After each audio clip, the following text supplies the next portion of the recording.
지방자치제가 어떤 거다라는 혹시 그런 관심 같은 거 있었나요? 아니요.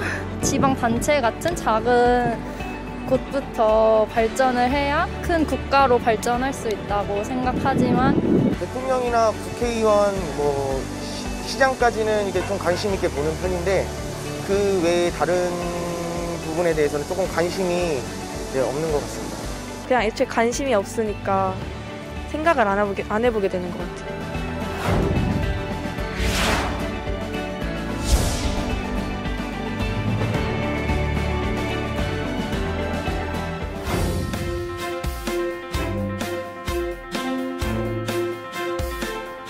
여러분 안녕하십니까? 지방자치 30주년 국민이 만드는 나라 진행을 맡은 아나운서 허유루입니다. 안녕하십니까? 아나운서 안희성입니다. 네.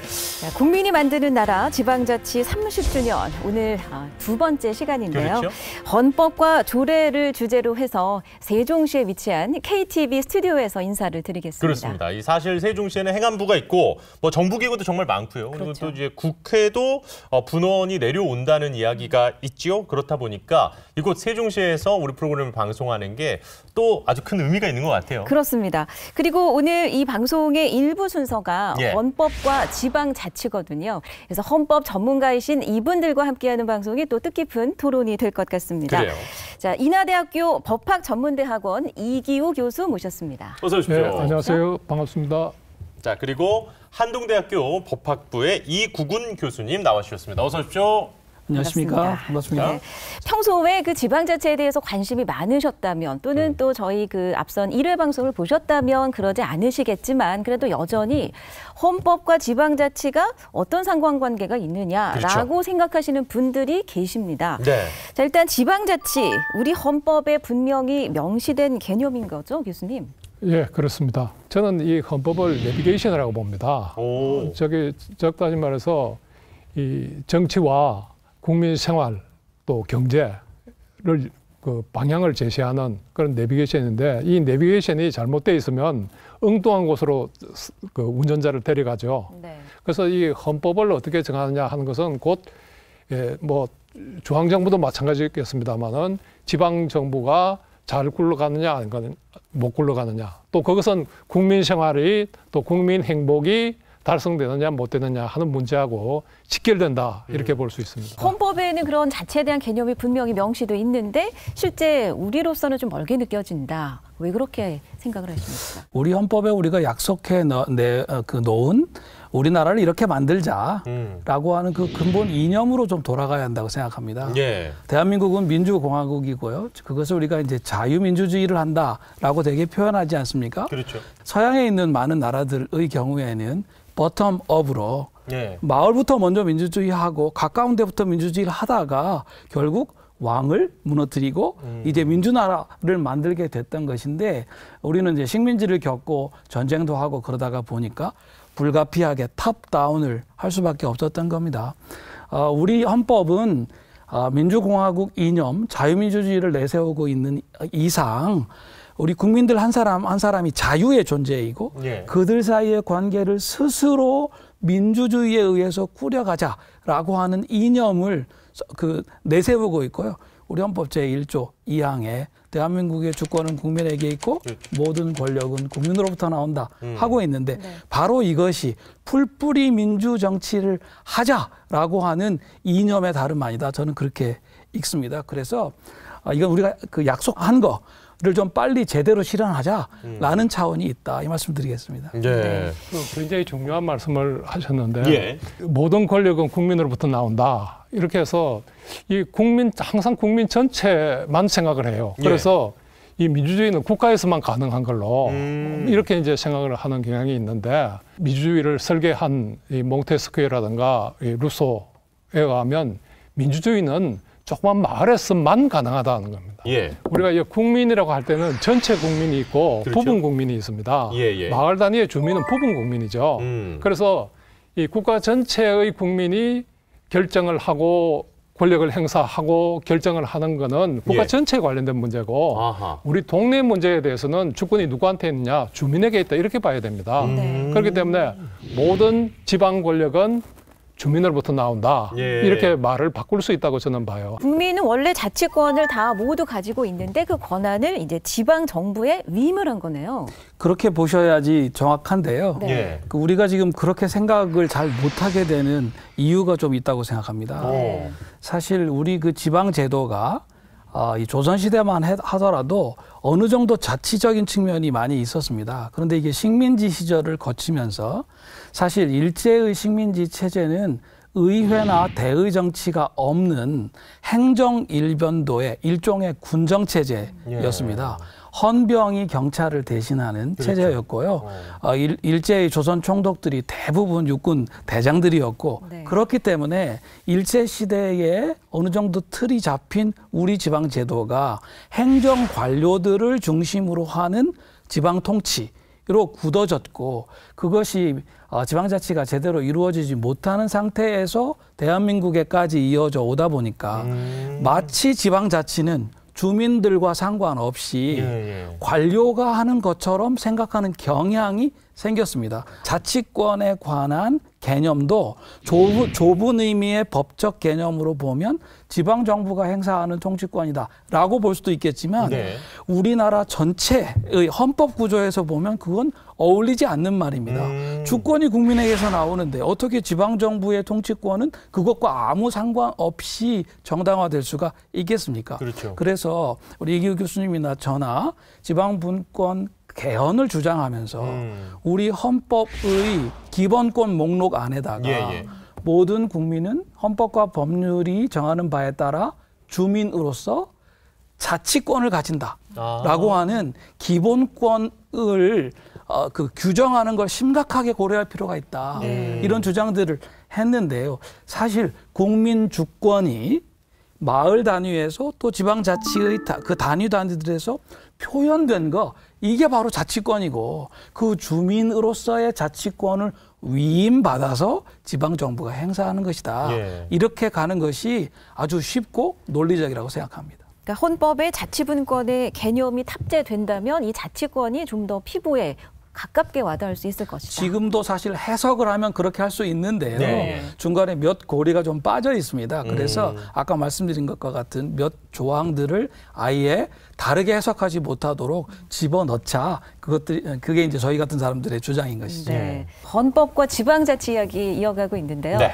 오늘 이 시간에 또 반가운 분이 찾아오셨습니다. 그렇습니다. 네.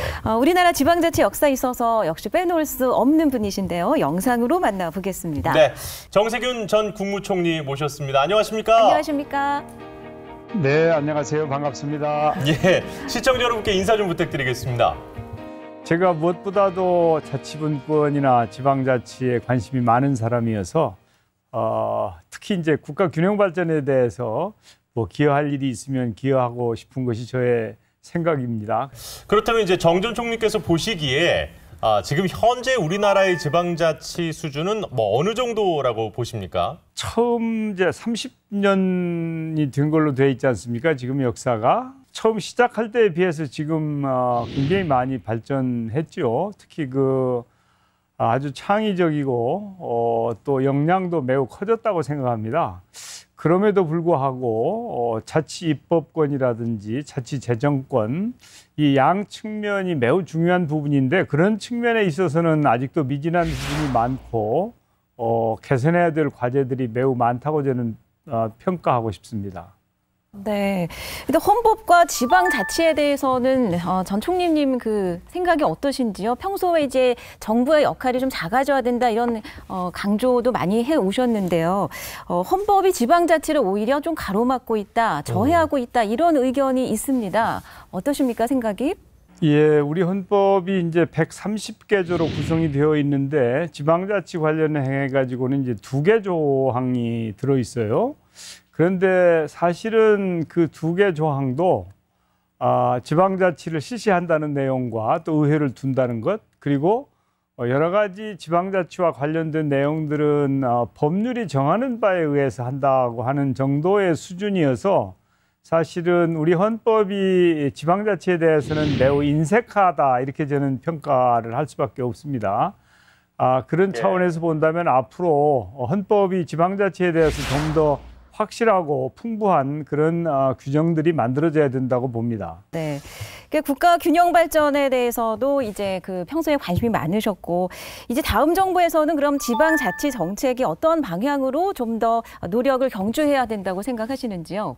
예, 중앙정부 차원에서 아마 다들 지방 분권이 더 신장되어야 된다. 그리고 국가 균형 발전이 꼭 이루어져야 된다고 다들 공감을 할 텐데, 이제 권한을 지방에 위임을 한다든지, 다시 말해서 자치 입법권을 좀 더 강화한다든지, 또 자치 재정권을 확충하는 데 있어서는 말은 이렇게 하는데 행동은 좀 제대로 못 해왔던 측면이 있었던 것 같아요. 그래서 다음 정부에서는 말만 하시지 말고 진짜 좀 행동을 해줬으면 좋겠다고 생각을 하고 있고요. 특히 아마 개헌을 통해서 뒷받침되지 않으면 지방자치가 온전하게 실행되는 데는 한계가 있을 것이다, 이렇게 봅니다. 네. 지방정부의 역할이 좀 커지는 방향으로 개헌이 필요하다고 보시는 건가요? 예, 그렇죠. 당연합니다. 아마 국민 여러분들께서 지방정부의 역할이 조금씩 신장해 오는 것을 보면서 다들 내 삶의 질이 향상되고 지방자치가 꼭 필요한 것이구나, 이렇게 공감을 하셨을 거라고 생각을 해요. 그리고 작년 12월 달에는 지방자치법의 전부 개정안이 통과가 되었거든요, 국회에서. 그랬죠. 네. 예. 그 입법을 통해서 자치 입법이 좀 가능하도록 지방의회의 권능을 좀 강화해 준다든지, 또 지방자치단체의 기능을 강화할 수 있는 그런 내용들이 이 입법으로 보장이 되었습니다. 그러나 그것은 아직도 매우 미흡한 수준이기 때문에 헌법 개정을 통해서 확실하게 지방자치와 국가 균형 발전이 제대로 이루어지도록 노력하는 것이 우리가 해야 될 과제이고 책무다, 이렇게 봅니다. 네, 감사합니다. 오늘 바쁘신 가운데 또 이렇게 화면을 통해서 만나 뵙게 돼서 반가웠고요. 예, 오늘 좋은 말씀 잘 들었습니다. 고맙습니다. 네, 감사합니다. 네, 고맙습니다. 감사합니다. 자, 정세균 전 국무총리와 이야기 나눠봤습니다. 네, 어떻게 의견을 어떻게 들으셨는지요? 덧붙이고 싶은 말씀이 있으신가요? 예, 정세균 총리님께서 국회의장 하실 때, 그때 이제 헌법 개정 특위를 만드시고, 이제 제가 이제 특위에 자문위원으로 이제 관여를 했기 때문에. 그러셨군요. 그때 이제 의장님이셨죠. 예. 이 개헌에 대해서 남다른 이렇게 의지를 보이시고 이랬는데 이제 그게 잘 추진이 안 됐어요. 방금 말씀하신 것 중에 말은 많이 하는데 행동이 안 된다, 이 말씀을 하셨는데, 그때 이제 국회의원들하고 특위위원들하고 접촉을 많이 하고 또 토론도 많이 했는데 그 바탕에 깔려 있는 게 그겁니다. 지방을 어떻게 믿냐 하는 불신감입니다. 그런데 국회보다도 지방의회에 대한 신뢰가 더 높아요. 새로 구성되는 정부에서는 이 지방분권 개헌을 통해서 아까 말씀하신 가장 중요한 부분이 자치 입법권입니다. 이것을 대폭 강화하는 그런 쪽으로 개헌이 이루어져야 되지 않을까, 이런 생각을 하고, 정청님께서 또 많이 이렇게 후원을 해 주시리라고 생각을 합니다. 예. 이공 교수님께서는 어떻게 들으셨어요? 너무 당연하게 개헌을 해야 된다. 특히 지방자치와 관련해서 이런 얘기를 하시네요. 고무적으로 들렸습니다. 개헌의 우선순위를 따지자면 지방 자치분권을 강화하는 개헌이 제 1순위가 아닐까, 그렇게 생각하고요. 근데 이것과 함께 좀 제가 말씀드리고 싶은 것은, 자치분권의 경우에는 시민들이 자치분권을 했더니 우리의 삶이 나아진다라고 하는 이 정치적 효능감을 가질 때 훨씬 가속화될 수 있다고 생각합니다. 그 점에 있어서는 새 정부가 자치분권 개헌을 포함해가지고 이제 정책을 추진할 때 정치적 효능감을 국민들이 느끼실 수 있는 초점을 제공할 필요가 있다, 그렇게 생각합니다. 저는 무엇보다도 초등교육, 그리고 자치경찰제가 지금 무늬만 자치경찰제라고 하는 비판이 있는데요. 행정경찰 정도는 기초 단위까지 아예 내려서 바로 시작하는 것. 그래서 초등교육과 행정 그 치안 이 두 가지 정도를 과감하게 각 지방 정부가 주민들의 의견을 들어서 실제로 자치할 수 있도록 하기만 하면 지금 우리 그 K 방역이나 이런 것을 해온 우리 국민들의 실력이나 지방 정부의 실력을 볼 때는 능히 할 수 있지 않을까. 제 개인 생각으로는 한 1년만 해도 정치적인 자치의 정치적 효능감이 매우 높아질 거다. 그러면 자치분권 개헌은 누가 못하게 할 수 없는 차원까지 바로 갈 거다. 그렇게 생각합니다. 네. 그러니까 자치를 해봤더니 내 삶이 이렇게 좋아지더라. 네. 그런 효능감을 몸소 경험을 하면 결국은 개헌까지도 자연스럽게 이어지지 않을까. 네. 그러면 헌법과 자치권, 이 헌법에서 지방자치의 규정이 실제로 어떻게 돼 있는지 한번 확인을 해보면 더 구체적인 토론이 가능할 것 같아서 저희가 준비를 해봤습니다. 자, 대한민국 헌법 제8장을 보겠습니다. 117조 제1항입니다. 지방자치단체는 주민의 복리에 관한 사무를 처리하고 재산을 관리하며 법령의 범위 안에서 자치에 관한 규정을 제정할 수 있다. 2항, 지방자치단체 종류는 법률로 정한다. 이렇게 돼 있고요. 118조 1항입니다. 지방자치단체에 의회를 둔다. 2항, 지방의회의 조직, 권한, 의원 선거와 지방자치단체의 장애 선임 방법, 기타 지방자치단체의 조직과 운영에 관한 사항은 법률로 정한다. 이렇게 규정돼 있습니다. 네. 일단 좀 말이 어렵고요. 시청자 여러분들께서도 아마 같은 생각을 하셨을 것 같은데 일단 이 지방자치 규정에는 조금 어떤 문제가 지금 현재 있다고 생각을 하십니까? 요 규정을 그대로 적용하면요.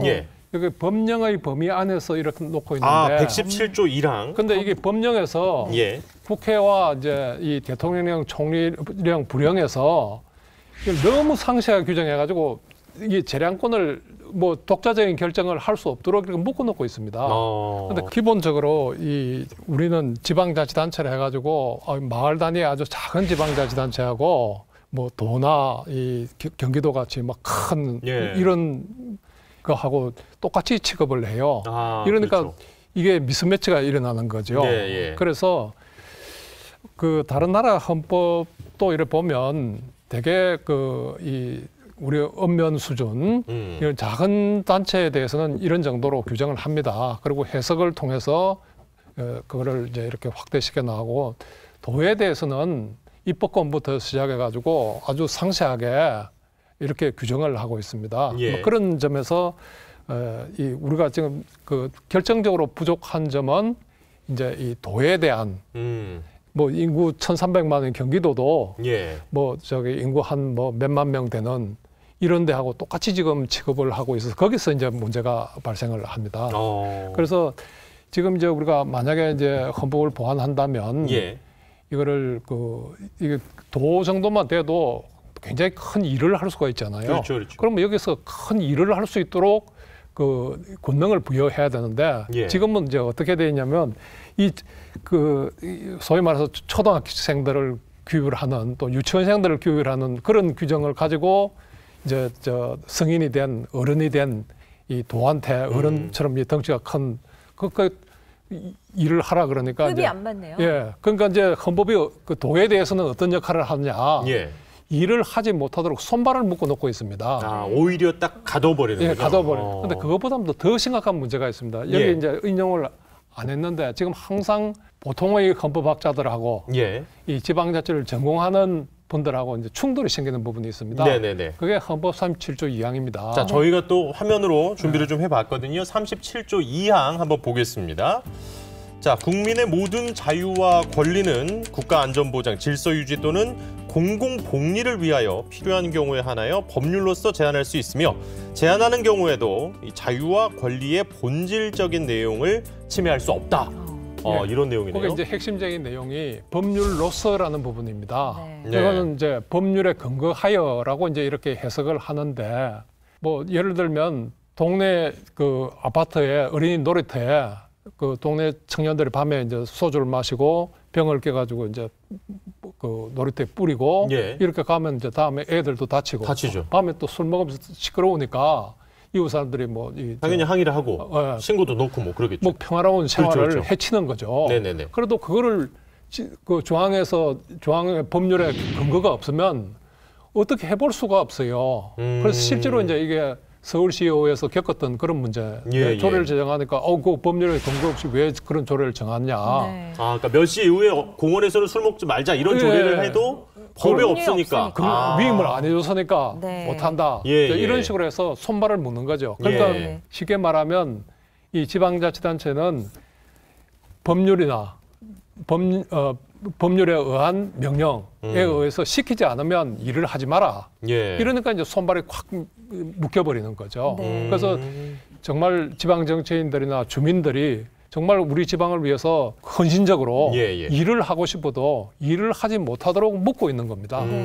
그 묶고 있는 이제 규정이 말씀하신 법령의 범위 안에서 그리고 아까 법률로서 제한할 수 있으면 그럼 어떻게 개선을 하면 좋겠습니까, 교수님? 네, 그 지금 현재 그 헌법의 이 법령의 범위 안에서는 사실 그 법령 중에 명령을 말하는 건데요. 이건 행정부의 의 명령에도 지방자치단체가 다 구속이 된다는 뜻입니다.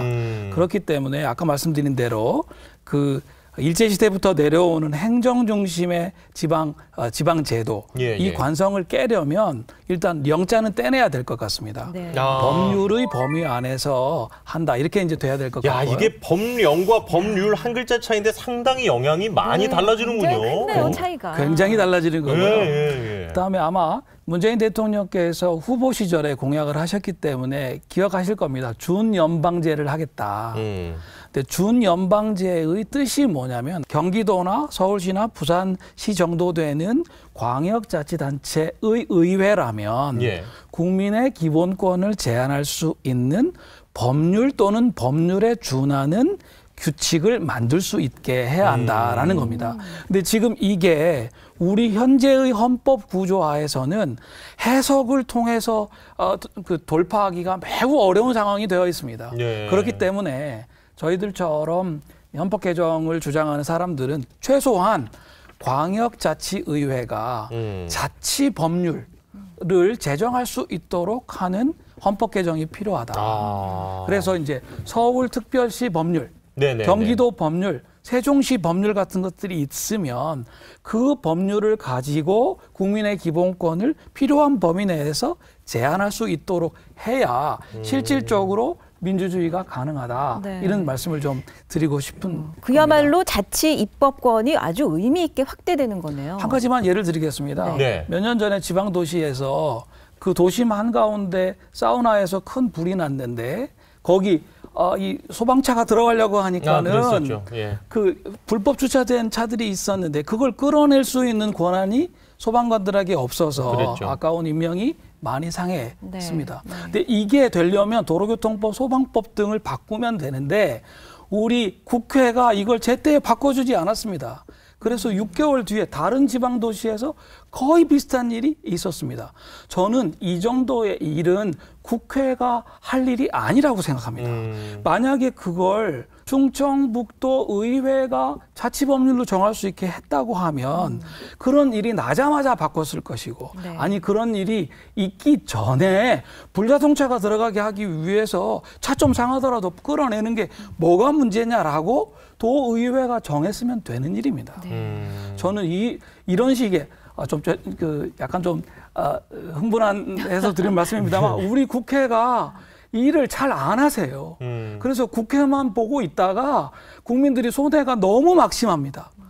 그 법률에 준하는 자치법률을 제정할 수 있는 권한을 도의회에라도 나눠주면 지금보다는 훨씬 나아질 거다.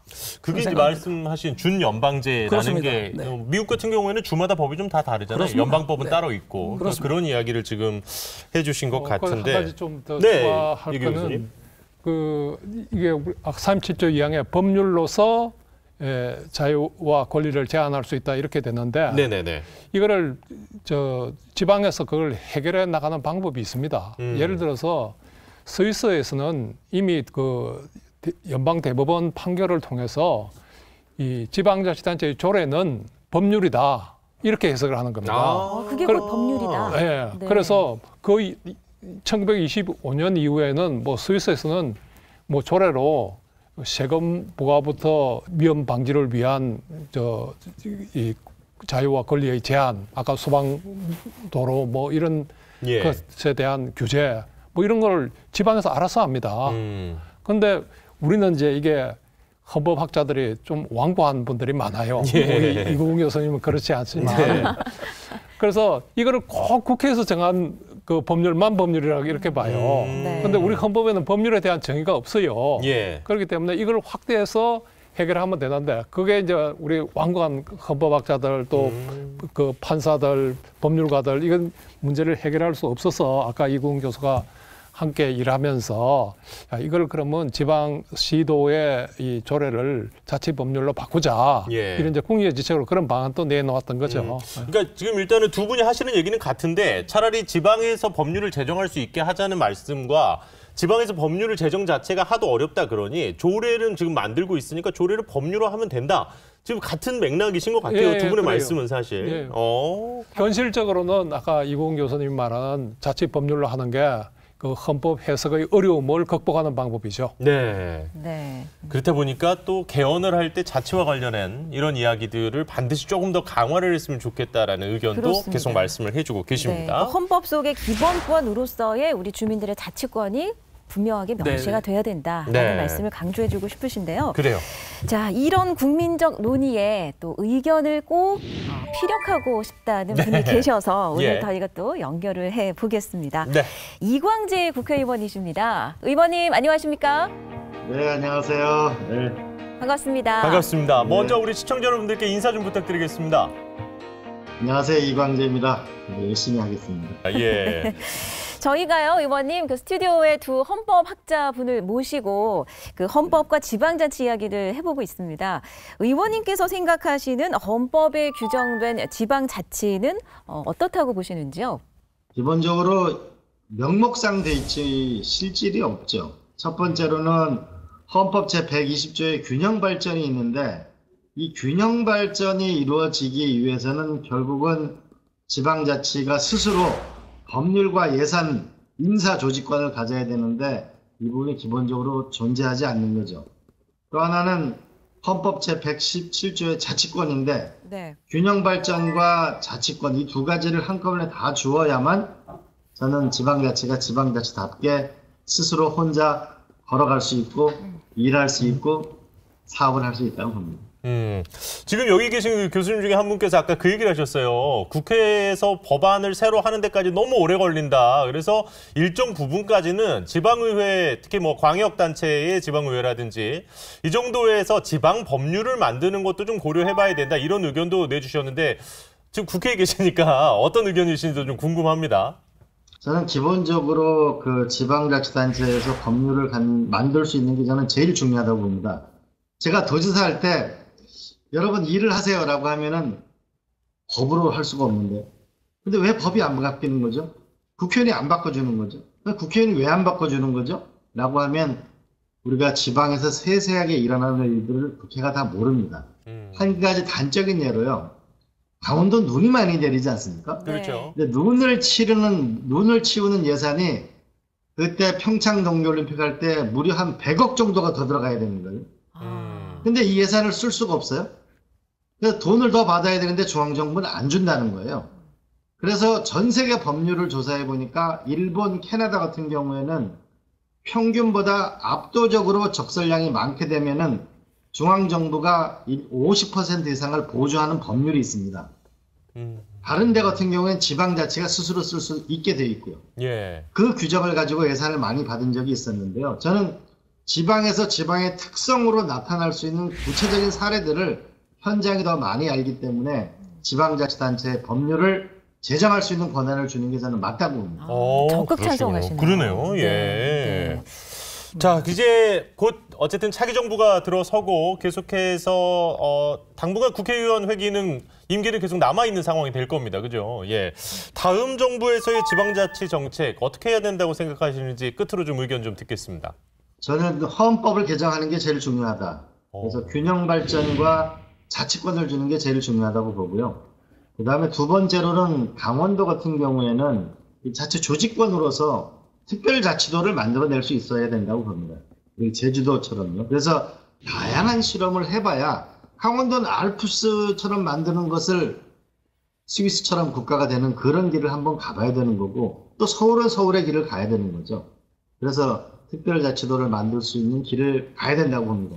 그리고 또 하나는 서울 같은 경우는 GTX A, B, C, D 이런 온갖 철도를 수십조 원치를 까는데, 강원도나 부산이나 경상도, 전라도 이런 데는 1조 원 정도 예산 그 지방 철도를 까는데도 어렵거든요. 네. 그래서 과감한 재정의 이전이 있어야만 지방이 산다. 지금처럼 균형 발전이 안 되면 대한민국은 서울도 어렵고 지방도 어려워질 거라고 봅니다. 저는 대규모 혁신이 일어나야 된다고 생각합니다. 네. 예. 자치 입법권, 자치 재정권 아주 역설을 강하게 해주셨습니다. 그렇습니다. 예. 자, 또 바쁘신데 또 오늘 연결 정말 고맙습니다. 이강재 의원 만나봤습니다. 감사합니다. 고맙습니다. 네, 고맙습니다. 네. 예. 그러니까 정전 총리님이나 이광재 의원이시나 다 개헌의 중요성을 그러니까요. 강조해 예. 주시네요. 왜냐하면 이제 법으로 막혀서 다른 걸 못한다는 것에 대해서 특히 이제 광역자치단체장으로 활동하실 때도 많이 느끼신 모양이에요. 네, 네.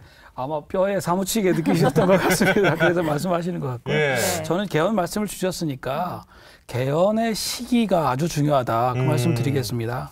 사실 대통령이 새로 뽑혀서 새로운 정부가 출범하면 예. 그 임기 그 초반 2년 정도에 개헌을 마무리하지 않으면 사실은 어려워진다는 얘기들을 많이들 하십니다. 그리고 지금 국회가 지금 한쪽 정당이 한 180석 가까운 그렇죠. 의석들을 갖고 있기 때문에 제가 보기에는 차기 정부가 어느 쪽에서 구성이 되든지 간에 여야가 다른 문제는 몰라도 이 자치분권에 관해서는 합의를 해서 차기 정부의 임기 초에 국민들 앞에 자치분권 개헌을 선물로 드리고 그리고 나서 다른 문제들은 차근차근히 해도 되지 않겠나 하는 생각이 들고요. 자치분권은 사실 여야 누구에게 더 득이 되고 또 그 득이 덜 되고 하는 문제가 아닙니다. 그렇죠. 각 지역에 살고 있는 국민들 모두에게 득이 되는 것이고 민주공화국에 사는 정치적 효능감을 높일 수 있는 제일 쉬운 길이기 때문에 이 시기를 놓치지 않았으면 좋겠다. 내년 후년 한 봄까지는 개헌을 하고 그 다음에 이제 좀 정치 일정을 했으면 좋겠다 생각입니다. 그럼 말씀해 주신 내용 중에 어쨌든 개헌에 대해서는 뭐 오늘 뭐 전화 연결되신 분, 화상 연결되신 분들도 많이 찬성을 해주셨는데 어떤 방향으로 개헌이 돼야 된다고 생각이 드시는지? 자치 입법권을 확대하는 것이 아주 중요하고요. 자치 입법권. 그다음에 아까 말씀하신 것처럼 국민적인 합의를 거쳐서 적어도 지금 도 정도에 해당하는 것은 역사적인 정통성도 있으니까 아까 말씀드린 대로 그 자치 법률 정도를 입법할 수 있는 권한과 그것을 실행할 수 있는 재정 등등을 보장하는 방식으로 헌법의 조문을 좀 바꿔야 된다는 생각이 들고요. 이 좁은 의미의 행정을 중심으로 하는 지방, 이건 사실 자치가 아닙니다. 지방 행정인데 이 시대는 이제 끝내겠다라고 하면 좋겠다고 생각합니다. 아주 구체적으로 말씀드리면 지금 여야가 결국 그 당내 경선을 하고 있지 않습니까? 이제 당내 경선이 다 끝나서 후보가 결정되시면 그 후보들은 다른 그 공약도 중요하지만 1번 공약으로 자치 분권을 어떻게 이끌어 가시겠는지를 공약으로 내주시면 좋겠고 그 공약을 가지고 가능하다면 구체적인 헌법 개정안까지를 제안한 상태에서 헌법 대통령 선거를 좀 치를 수 있으면 좋지 않겠는가. 아시는 것처럼 내년 6월에는 지방선거가 예정되어 있는데 그 지방선거는 여야가 함께 어느 정도 합의한 자치분권의 이와 같은 헌법 개정의 방향을 놓고 더 강화되는 자치정부를 누구에게 운영하게 할 것인가를 국민들이 선택하게 하는 선거로 만들어가면 좋지 않겠나 생각합니다. 그러기 위해서는 진짜 우리 자치권이 있는 국민이 스스로 지혜롭게 깨어 있어야 되겠다는 생각이 드네요. 그럼 교수님은 그 개헌의 방향이나 방법이 어때야 된다고 생각하십니까? 지금 이 정치가 국민의 그 고통을 들어주는 게 아니라 오히려 국민의 고통을 더하고 있고 또 무슨 각종 진영 논리로 국민을 통합시키는 게 아니라 분열시키고 있는 이런 상황에서 더 이상 개헌은 미룰 수 없는 과제입니다. 예. 이제 그런 거를 아마 지금 후보자들이 지금 약속을 해야 될 거예요. 그래야 일정을 제시하면 일반 국민들도 야 그러면 우리의 뜻으로 한번 바꿔보자 이렇게 해서 이제 국민들이 이끌고 그래서 아래로부터의 개헌이 이제 이 국회와 대통령의 그 호응을 받아서 이렇게 상하가 이렇게 결합되어서 개헌을 이루어야 되지 않을까 이런 생각을 가지고 있습니다. 한 말씀만 좀 더 드리고 싶은데요. 우리가 이제 자유민주주의를 하고 민주공화국을 잘해와서 G7에 계속해서 초청을 받는 나라가 되지 않았습니까? 그렇죠. 네. 그런 관점에서 보면 자치분권은 어차피 가야 할 길입니다. 어차피 가야 할 길이라면 그 스스로 주도해서 빨리 가는 것이 그것을 주도하는 정치 세력에게도 더 득이 될 거다. 그렇게 생각합니다. 네. 자, 오늘 또 헌법의 한계 그리고 어떤 방향으로 나아가면 좋을지 그런 이야기까지 오늘 함께 나눠봤습니다. 끝으로 꼭 뭐 내가 이 얘기는 오늘 꼭 우리 시청자 여러분께 드리고 오고 싶었는데 네. 못해서 좀 아쉬우신 얘기 있으면 마지막으로 얘기하실 수 있는 시간을 좀 드리겠습니다. 예, 그 지방자치를 실시하는 목적이 다양성이고 그다음에 국가를 아래에서 위로 건설한다. 즉 다시 말해서 지금까지 아까 이국훈 교수님 말씀하셨지만 관치주의적인 그 위에서 끌어가는 이런 것을 아래로부터 혁신해 나가고 바꾸어 나가는 뭐 이런 걸 하자는 것인데 아까 균형 발전 말도 많이 나왔는데 지방 분권 없이 균형 발전 없다. 왜냐하면 손발이 묶여 있어 우리 지방을 위해서 정말 헌신적으로 일하고 싶은데 그걸 묶어놓고 돈만 퍼붓는다고 균형 발전이 되겠냐? 그건 안 된다는 겁니다. 그래서 균형 발전을 위해서도 또 아래로부터 국가를 바꾸어 나가는 국민이 주도하는 또 우리 헌법 제1조 국민으로부터 모든 권력을 행사하고 뭐 그런 국민에게서 어떤 정당성을 찾는 그거를 위해서 개헌이 반드시 이루어져야 된다 이렇게 생각합니다. 네. 교수님께도 마무리 말씀 네. 부탁드립니다. 코로나 때문에 요새 외국 분들이랑 줌으로 학회 같은 것들을 자주 하거든요. 근데 이제 그 학술 발표가 끝나고 나면 많은 분들이 K 방역 이걸 잘 아세요. 네. 그래서 대한민국같이 좋은 나라에 사니까 얼마나 행복하냐 그런 취지의 격려 말씀들을 많이 해주십니다. 그런데 솔직히 말씀드려서 우리나라에 사는 사람들이 스스로 행복하다고 생각하는가? 아닌 것 같습니다. 서울에 사시는 분들은 그 각각도 별로 행복하지 않으신 것 같고요.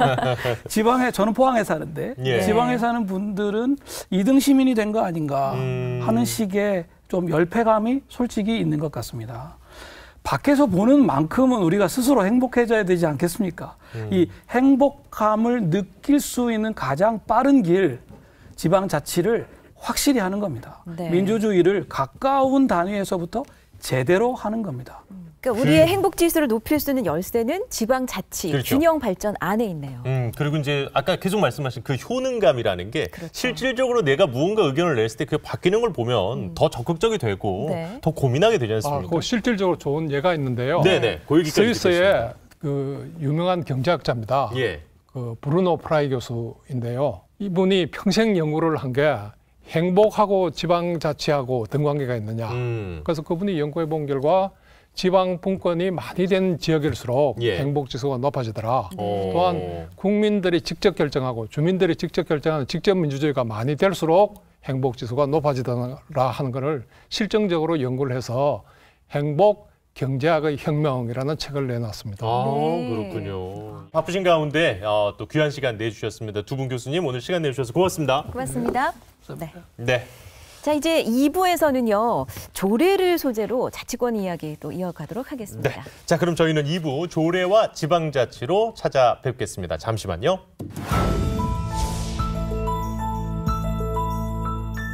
여러분은 지방자치라는 단어에서 무엇이 떠오르세요? 저는 국가 경쟁력이라고 하는 말이 생각납니다. 4차 산업혁명 시대에 우리의 세상은 복잡하고 다변화되었습니다. 그러나 거대한 중앙정부가 그러한 변화에 따라가지 못하기 일쑤입니다. 그래서 필요한 것이 바로 자치분권입니다. 중앙정부의 정책도 중요하지만 지방자치 정책이야말로 우리 시민들의 삶을 결정합니다. 지방자치단체와 지방의회에 주민 여러분들의 관심이 필요한 이유입니다. 저는 중앙정부에서 일을 해오다가 지방자치단체장을 맡으면서 지방자치에 대해 참 느끼는 게 많은데요. 지방자치 성과를 한 단어로 얘기하라면 바로 민심입니다. 토론과 소통의 공간인 광장에서 평범한 시민들의 연대와 참여로 지역의 문제를 스스로 해결하는 풀뿌리 민주주의야말로 지방자치라고 생각합니다. 지방자치는 맞춤옷입니다. 주민 개개인의 희망을 조화롭게 담아 모두에게 딱 맞는 맞춤옷, 지방자치를 완성하는 데 함께 하겠습니다.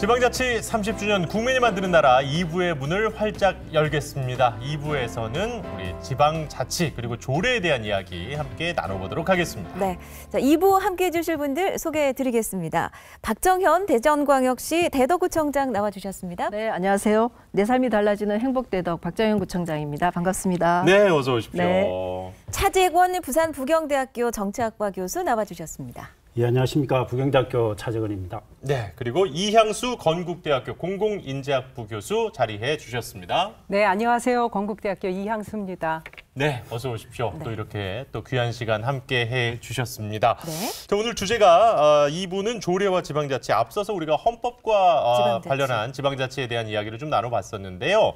2부의 시작을 조금 아픈 얘기로 문을 열어볼까 합니다. 한번 보시죠. 네, 지방자치 부활 30주년을 맞아서 지방자치 관련 국민 인식 조사를 실시했습니다. 현재 우리나라의 권한과 기능을 고려할 때 어디에 더 가깝다고 보십니까? 라는 질문에 대해서 중앙집권 국가에 더 가깝다는 의견이 68.1%로 지방분권 국가 22.2%에 비해서 3배 이상이 높았습니다. 네. 자, 이런 결과에 대해서 어떻게 예상을 하셨습니까? 아니면 의외십니까? 교수님 어떠세요? 네, 사실 저 예상을 하고 있었습니다만 제가 생각했던 것보다는 조금 더 좀 과하게 이렇게 결과가 나온 것 같은데요. 우리나라는 고려시대부터 시작해서 조선시대 거치면서 굉장히 그 왕조 그 시대가 길었고 그렇죠. 그러면서 중앙집권 체제가 굉장히 긴 나라에 속합니다. 본격적으로 저희가 지방자치를 시행한 것은 1990년대 이후고 91년도에 지방의회 의원 선거 그리고 95년도에 자치단체장 선거하면서 한 30여 년의 그런 시간이 흘렀다라고 이렇게 볼 수가 있고요. 아마 우리 국민들이 느끼시는 어떤 체감도는 상당히 조금 짧지 않을까 이런 생각이 듭니다. 예. 네. 차 교수님은 어떻게 이 결과 보셨어요? 저는 국민들이 대단히 지혜로운 해안을 갖고 있다 이런 생각이 듭니다. 왜냐하면 저희들이 지금 국가사무와 지방사무를 구분을 해보면 7대3의 비율을 정확하게 거의 가깝거든요. 네. 그런 현실을 그대로 좀 인식을 해서 그런 답변을 하지 않았나 싶고 다른 외국 같은 경우에는 지방자치를 엄청난 민주주의를 성취하듯이 그렇게 피를 흘려가면서 투쟁의 산물로 사실 만들어낸 게 지방자치인데 우리나라 같은 경우에는 제가 보기에는 중앙정치의 어떤 권력투쟁 과정에서 선물처럼 주어진 겁니다. 그러니까 저는 우리나라 국민들이 좀 지방자치에 대해서 느끼는 어떤 애착이나 이런 것들이 다른 해외 선진국가들에 비해서 조금 떨어지는 면이 있고 그런 것들이 저는 반영된 결과가 아닐까 그런 생각을 합니다. 네. 딱 국가사무 대 지방사무가 7대3인데 이 결과가 68% 대 22%가 나왔다. 이 얘기를 또 해주셨고요. 어쨌거나 근데 그 차이가 이렇게 3배 이상이 난다는 거는 구청장님으로서는 어떻게 받아들여지세요? 저희가 이게 좀 자조적으로 지방자치를 얘기할 때 이할자치라고 얘기하는데요. 이할자치. 네. 근데 지금 지방분권 국가로 인식되는 게 22.2%니까 이할자치에 딱 맞게 국민들께서 이렇게 판단을 해주셨다 이렇게 생각하고요. 예. 실제 지방정부의 수장으로서는 썩 이렇게 유쾌하지는 않죠. 그렇죠. 근데 이유가 이미 두 분께서 말씀하신 것처럼 지금 우리 전체 사무가 한 4만 6천 건 정도 되는데요. 예. 그중에 한 3만 1천 건이 국가 사무입니다. 예, 그러니까 67.7%가 국가 사무이기 때문에 예, 국민들이 생각하기에 중앙 정부에서 뭐 하는 일이 다 지방자치단체가 그냥 이렇게 좀 가져와서 하는 거 아니야? 이렇게 생각하실 수 있으니까 당연히 한 20%밖에 생각이 안 되시는 것 같고요. 예. 또 하나는 지금 자치 그 행정권도 저희가 굉장히 취약하거든요. 네. 저희가 무슨 조직을 하나 만들려고 해도 다 정부로부터 승인을 받아야 되고 예. 하다못해 저희는 기초지방정부이기 때문에 광역지방정부로부터도 승인을 받아야 돼요. 저희가 최근에 문화관광재단을 만들었는데 그 재단을 만들 때도 광역 정부로부터 승인을 받아야지 추진을 할 수 있는 거거든요. 그러니까 이렇게 보면 지방의 주민들께서는 그거 뭐 광역이나 중앙에서 하는 거를 너네가 조금 뺏어서 하는 거 아니야? 이렇게 생각할 수 있고 또 제일 중요한 게 돈이잖아요. 그렇죠. 예. 그러니까 재정이 있어야지 실제로 주민들이 더 효용감 있게 이런저런 활동들을 할 텐데 재정이 지금 뭐 이할 재정이잖아요. 예. 최근에 이제 2차 재정 분권이 되면서 2023년이 되면 한 27.4%까지 지방 재정권이 확대가 되긴 한데 예. 여전히 취약하죠. 한 6대 4 정도는 돼야지 되지 않겠어요? 무슨 돈이 있어야지 지방이 그 지방의 특색에 맞게끔 일을 할 거 아닙니까? 그렇죠. 예. 그러니까 이게 자치 입법권도 좀 취약하고 자치 행정권도 취약하고 자치 재정권도 취약하니까 국민들께서는 이게 무슨 지방자치를 제대로 하는 거냐 예. 이렇게 생각하시고 효능감도 그만큼 조금 떨어지시는 결과가 이렇게 나타나는 거 아닌가. 이제 일부에서도 잠깐 얘기가 나왔습니다. 지방에서 정할 수 있는 법과 같은 느낌의 것이 이제 조례입니다. 네. 이 조례라는 게 이제 사회 시간에 배우긴 했습니다만 뭐 법 밑에 조례다 뭐 이제 이런 정도만 알지 실제로 직접 한번 보시기에 구청장님께 하나만 더 여쭤볼게요. 조례 어떤 거라고 좀 쉽게 설명을 해주실 수 있겠어요? 조례는 지방자치단체가 법령의 범위 내에서 제정하는 자치법규예요. 헌법 117조 지방자치법 9조에 규정이 되어 있는 거죠. 우리가 어떤 정책을 집행할 때 그 정책에 예산이 수반되지 않는 정책은 없습니다. 그러려면 그거에 근거 규정이 있어야 되는 거죠. 그 근거 규정이 조례죠. 그래서 법률적인 형태로 보면 헌법, 법률, 조례 이렇게 되어 있는데요. 예. 조례가 시행령보다 정부가 하는 시행령보다 더 취약하고 시행령 안에 묶이는 경우도 있기 때문에 지금 자치 입법권이 좀 활성화됐다고 보기는 어렵고 취약하다 여전히 이렇게 볼 수 있는 거죠. 네. 그러니까 조례 제정은 사실 그러니까 지방자치권의 핵심이라고 할 수 있는 그런 조항이라고 할 수 있는데 조례에 대해서 그럼 차 교수님께서도 하실 말씀이 많으시리라 생각합니다. 할 말이라기보다는 대단히 불만이 좀 많죠. 왜냐하면 정말 우리 조례는 시어머니가 아마 한 세네 명이 있다고 봐야 됩니다. 헌법이 규정하고 있죠. 법률이 규정하고 있죠. 예. 거기에다가 대통령령, 총리령, 부령 이런 것들이 다 청청이 다 제어하고 있는 겁니다. 그리고 가장 큰 문제는 근데 조례를 제정했으면 이게 제대로 지켜지게 하는 게 중요하잖아요. 예. 그러면은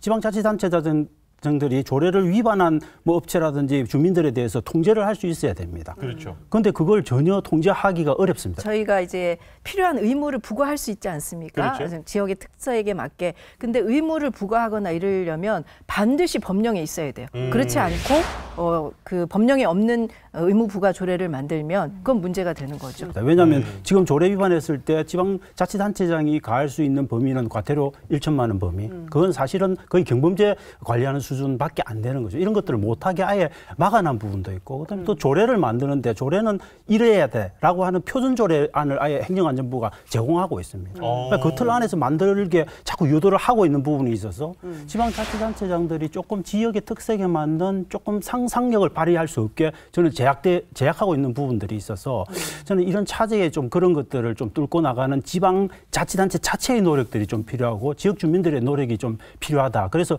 저희들 부산 같은 경우에는 이제 2019년부터 2020년까지 한 1년간 그런 뭔가 좀 반란을 일으키는 기분으로 시도를 한 적이 있습니다. 그걸 이제 저희들은 조례역습, 뭐 지역의역습 이렇게 프로젝트 이름을 붙여서 한 적이 있죠. 조례의 역습. 예, 예. 네. 그러니까 조례를 통해서 지방자치를 좀 바꿔보자. 그렇죠. 네. 예. 아마 이제 시청자 여러분들께서는 그러니까 그래서 뭐 어떤 일들이 벌어지는 건데 이런 생각을 하실 수도 있을 것 같아서 네. 저희가 실제 있었던 사례, 특히 이제 차재공 교수께서 지금 말씀하신 조례 운동의 한 사례를 취재를 해봤거든요. 영상으로 한번 만나보시고 이 얘기 계속 나눠보겠습니다. 푸른 바다가 드넓은 이곳은 부산광역시입니다. 아침 일찍부터 차량을 몰고 나선 손용임 씨는 30년 동안 도매 납품에 종사해왔습니다. 납품의 시작은 주차. 서둘러 주차하고 주문 명세서 확인을 한 후에야 실제 납품이 이루어지는데요. 그런데 도로변 주정차는 불법 아닌가요? 불법 맞습니다. 맞는데 뭐 이렇게 안 하면은 일을 할 수 있는 방법이 없기 때문에 계속 이렇게 해오고 있습니다. 물건 입고가 납품의 끝이 아니랍니다.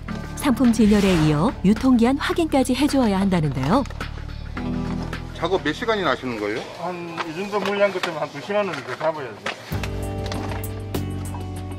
업장 한 곳당 평균 1시간은 걸리는 납품 업무. 현실적으로 저희가 납품업체뿐 아니라 고객님들에게도 주차 공간을 제공해주지 못하고 있는 상황입니다. 이 상황은 저희뿐 아니라 다른 타 마트도 저희가 마찬가지로 알고 있습니다. 업장들의 열악한 주차시설도 납품업자들을 불법으로 내모는 한 요인이라고 합니다. 상온, 냉동, 냉장 다 포함해가지고 약 한 100종류는 안 될까요? 식품 신선도 확인부터 제품의 정리까지 모두 혼자 담당하고 있습니다. 지금 보시면 알겠지만 30분, 벌써 30분 넘었죠. 진열하고 나중에 이제 전체적으로 한번 훑으면서 제품 상태 확인하고 그리고 나중에 가지고 올 제품 체크하고 이렇게만 해도 또 한 30-40분 지나갑니다. 무거운 물품에 빠듯한 작업 시간. 하지만 주차장은 고객들 차량으로 만석입니다. 법적으로 허용된 도로변 주차 시간은 단 15분. 단속을 피하기 위해 급기야 차 번호판을 가리는 상황까지 벌어집니다. 단속을 당할 수밖에 없는 그런 현장에 있는 납품업자들의 애로가 상당히 큽니다. 특히 부산 진구라든지 애운대구 또 동래구 이런 중심 상권에 있는 그런 소매점에는 납품업체들의 그 피해가 더욱 크다. 그래서 지난 8월 부산시의회가 지원 조례를 발의했습니다. 납품 상차부터 해서 하차까지 그리고 진열까지 보통 30분에서 1시간 이상까지 시간이 걸립니다. 그러나 15분 정도밖에 시간이 주어지지 않았었습니다. 만약 15분이 지나고 나면은 그 과태료를 물게 되는 그런 현상들이 있었습니다. 그에 대한 어떤 면제를 주는 내용이 담겨 있고 납품용 트럭의 경우 주정차 과태료를 구청장과 협의해 자동으로 유예시켜주는 조례인데요. 하지만 행정안전부는 상위법인 지방자치법과 도로교통법 위반 소지가 있다며 해당 조례에 제의를 요구했습니다. 공방이 이루어지는 사이 지난 9월 30일 부산지역자치경찰위원회는 생계형 납품 차량에 한해 도로 주정차를 30분까지 허용한다고 발표했습니다. 제품을 하차하고 공수받고 진열하는 데 있어 많은 데는 1시간 넘게 걸리는 데가 있습니다. 그럴 때에는 뭐 30분 아무런 의미가 없는 거죠. 부산 지역 납품 도매업자 지원을 위한 조례를 둘러싼 공방. 조례 제정의 문제와 그 해법은 무엇인지 모두가 함께 고민해 볼 때입니다. 그러니까 보신 것처럼 부산에서 이 도매업자, 납품 도매업자 지원 조례가 전국 최초로 발의가 된 겁니다. 부산시 의회에 의해서 이 부분을 조금 더 보충 설명해 주시겠습니까? 예, 부산 같은 경우에는 특히 전국적으로 자영업자 비율이 굉장히 높은 그런 광역시입니다. 그리고 그 중에서도 이제 저기 지금 문제가 VCR에서 나오는 부산 진구는 특히 자영업에 거의 천국이라고 할 정도로 그렇죠. 많고요. 그러니까 그런 어떤 지역의 특성을 살려가지고 납품 도매업자들이 갖고 있는 정말 생활의 애로죠. 그런 것들을 좀 어떻게 해결해 보려고 지금 부산 진구청장도 발벗고 나서고 있고 특히 중소상공인 연합회장님도 발벗고 나서고 있는 거거든요. 거기에 이제 부산광역시 의회의 의원들이 또 의기투합을 한 거고. 근데 문제는 그렇게 해서 내놓았는데 그게 전혀 지금 통하지 않는 상황이 되고 있는 겁니다. 왜냐하면 뭐 어떤 국가 관련한 법률 체계에 관련 규정이 없다라든지 아니면 그거는 경찰청의 권한을 침해했다라든지 이런 식으로 해가지고 지금 가처분 소송이 제기되고 있는 그런 상황입니다. 이게 부산 진구의 문제만이 아니고 전체 부산시에 좀 적용할 수 있게 시장이 적극적으로 나서서 16개 구군청장들하고 같이 조금 협의할 수 있는 권한을 달라는 건데 그 정도도 허용이 안 되는 겁니다. 그게 지금 법률 위반 사항이고 시장이 갖고 있는 권한 밖의 일이다라고 지금 행정안전부가 지금 나서고 있는 거거든요. 저는 이런 부분들이 굉장히 좀 안타깝다. 왜냐하면 결국은 뭐 15분에서 30분 늘려주는 것은 해줄게. 왜냐하면 그건 너희들이 필요하니까 그냥 던져줄게. 이건 그냥 우리가 던져주는 만큼 받아 먹어. 뭐 저는 이렇게밖에 안 들리는 게 굉장히 사실 기분 나쁜 면이 좀 있는 거죠. 저는 그런 걸 떠나서 왜 시장이 자기가 통과하고 있는 그런 시민들의 삶의 질을 높이기 위한 고민을 해보자는 것 자체도 막냐. 저는 이게 굉장히 핵심적인 이 사안의 핵심적인 쟁점이라고 봅니다. 일단 뭐 이 두 가지와 관련해서 계속 오늘 좀 이야기를 나눠 보시죠. 그러면서 뭐 다른 또 입장들도 이야기를 또 한번 들어보고 뭐 여러 가지 것들을 한번 얘기를 해보겠습니다. 다른 두 분은 어떻게 보셨는지 좀 궁금한데 특히 이 박정현 대덕구청장께서는 저는 아까도 화가 납니다. 뭐 이런 얘기를 하셨는데 동병상련을 느끼는 거죠. 실제로 더 가깝게 느껴지셨겠어요, 그렇죠. 이 사례가. 네, 저희 구청에 있는 오정동에 공구 특화거리가 있습니다. 그 공구 특화거리 앞에 버스 전용 차로가 생겼어요. 한 1.7km 정도. 그러니까 편도 3차선이었는데 버스 전용 차로가 생기면서 편도 2차선으로 이렇게 차선 하나가 사실은 사라진 거죠. 줄어들게 된 거죠. 근데 그 양쪽에 공구상가들이 다 있어요. 이분들이 소매를 하는 게 아니고 다 도매를 하시는 분들이고 그래서 탑차나 이런 트럭들이 늘 와서 물건을 싣고 나르고 하는 과정에 있었거든요. 근데 이 아침에 차가 막 밀릴 때는 계속 문제가 생기는 거예요. 그러니까 그 영업하시는 분들은 영업권 침해잖아요. 그리고 굉장히 불안하고 또 그래서 대전시와 대덕구와 또 상인들이 계속 논의를 해서 이제 어떻게 이 부분을 해결했냐면 인도의 개구리 주차. 한쪽만 이렇게 딱 얹어서. 네. 사실은 조례를 만들어서 아예 시간을 이렇게 보장해주면 더 확실한데 그렇게까지 하기가 저희가 용기가 좀 없네요. 부산보다는. 그래서 저희는 이제 그렇게 해서 지금 진행을 하는데 그래도 여전히 불만들이 많고요. 특히 러시아워 시간에는 거기가 저희 천변 고속화도로로 진입하는 세종으로 가는 길이기 때문에 차량 통행이 굉장히 많거든요. 그래서 상인들은 지금 저기 그 전용 차로제를 없애달라고 이렇게 요구하는 경우들도 굉장히 많습니다. 그런데 이제 또 항의를 하시는 분들 입장도 있지 않겠습니까? 그러니까 말씀해 주신 대로 이게 편도 2차선 도로인데 한쪽에 어쨌든 개구리 주차를 하더라도 트럭이 올라가 있으면 당연히 글로는 차가 못 가고 그러면 사실 편도 1차선 도로가 돼버린 건데 거기에 또 반을 걸쳐놨더니 이 또 인도로 통행하시는 분들 입장에서는 좀 몸이 불편하신 분이라거나 양쪽 다 지금 불만이 있는 거죠. 왜 내 통행권을 막느냐. 그런데 저는 이제 좀 핵심은 그게 지방자치단체나 아니면 지역사회의 실정마다 다 다르다는 겁니다. 그렇죠. 어떤 근데 군 같은 아니면 농촌 지역이나 도농복합 지역 같은 경우는 그런 좀 얼라운스가 훨씬 크다고 봐야죠. 그러면 그런 데는 좀 유연하게 대처할 수 있게 하고 대신 또 도심 지역은 또 그런 문제들이 발생할 수 있으니까 좀 타이트하게 하고 저는 그런 어떤 차이를 좀 지역 주민들 그다음에 지역의 구청장들이 스스로 조금 알아서 할 수 있게 하는 자율적인 어떤 결정 권한 이런 것들을 좀 부여하는 게 중요하다. 그런데 지금은 중앙정부는 그걸 굉장히 저는 제약하고 있다고 봅니다. 이게 지금 시민 생활에 굉장히 밀접한 거거든요. 아까 말씀하신 것처럼 상업을 하시는 분들은 주차가 제대로 안 돼가지고 영업권에 문제가 있는 거고 또 일반 도로를 운영하는 이제 자가용들은 또 자기 길을 막고 있으니까 통행에 문제가 되는 거고 또 인도도 통행에 문제가 되는 거예요. 그래서 그런 경우에는 이게 자치권이 훨씬 저희에게 자율적으로 주어지면 이렇게 조례나 이런 것들을 규정해서 좀 완화할 수 있을 텐데 그런 게 지금 안 되니까 지금 울며 겨자 먹기를 요거라도 좀 하자 이렇게 해서 추진을 하는 거죠. 그런 측면에서 이 조례에 그러니까 자치권의 자율성을 강화하는 것은 굉장히 중요합니다. 저는 그렇게 하시는 진짜 박 구청장님한테 박수라도. 지방자치에 대해서 우리가 꼭 얘기를 할 때 빠지지 않는 개념 중에 하나가 사실 보충성이지 않습니까? 그러니까 가장 작은 단위에서 못하는 건 그 위가 해주고 거기서도 못하는 건 그 위에서 해주고 약간 이런 건데 이거는 오히려 반대가 되는 거 아닌가 싶은데요, 교수님? 저도 이제 뭐 저 부산 진구에 거주하지도 않고 또 그다음에 이제 그 대덕구에 거주하지도 않아서 조금 제3자적인 입장에서 보면요. 예. 사실 이제 그 제가 객관적으로 볼 때 이게는 그 통행권도 걸려 있고 그다음에 이제 또 탑차 운영하시는 분의 어떤 뭐 그 생존권도 걸려 있고 굉장히 좀 이 논란이 좀 있을 법한 그런 이야기인 것 같아요. 그래서 저는 뭐 물론 이제 도로교통법이나 아까 지방자치법에 이게 뭐 저촉이 돼서 안 된다 뭐 이런 것은 조금 뭐 너무 이렇게 우리가 뭐 일률적으로 적용할 문제는 아니지만 그렇다고 하더라도 그 지역의 어떤 뭐 의견이나 그 지역 주민들의 여러 의견 그러니까 사실은 아까 그 우리 허이로 MC가 이야기하신 대로 그 저 인도에 대한 어떤 또 권리에 대해서 주장하시는 분들도 있을 테니까 입장이 다르니까. 그렇죠. 그래서 다양한 좀 의견 수렴을 좀 거쳤으면 좋겠다라는 거고요.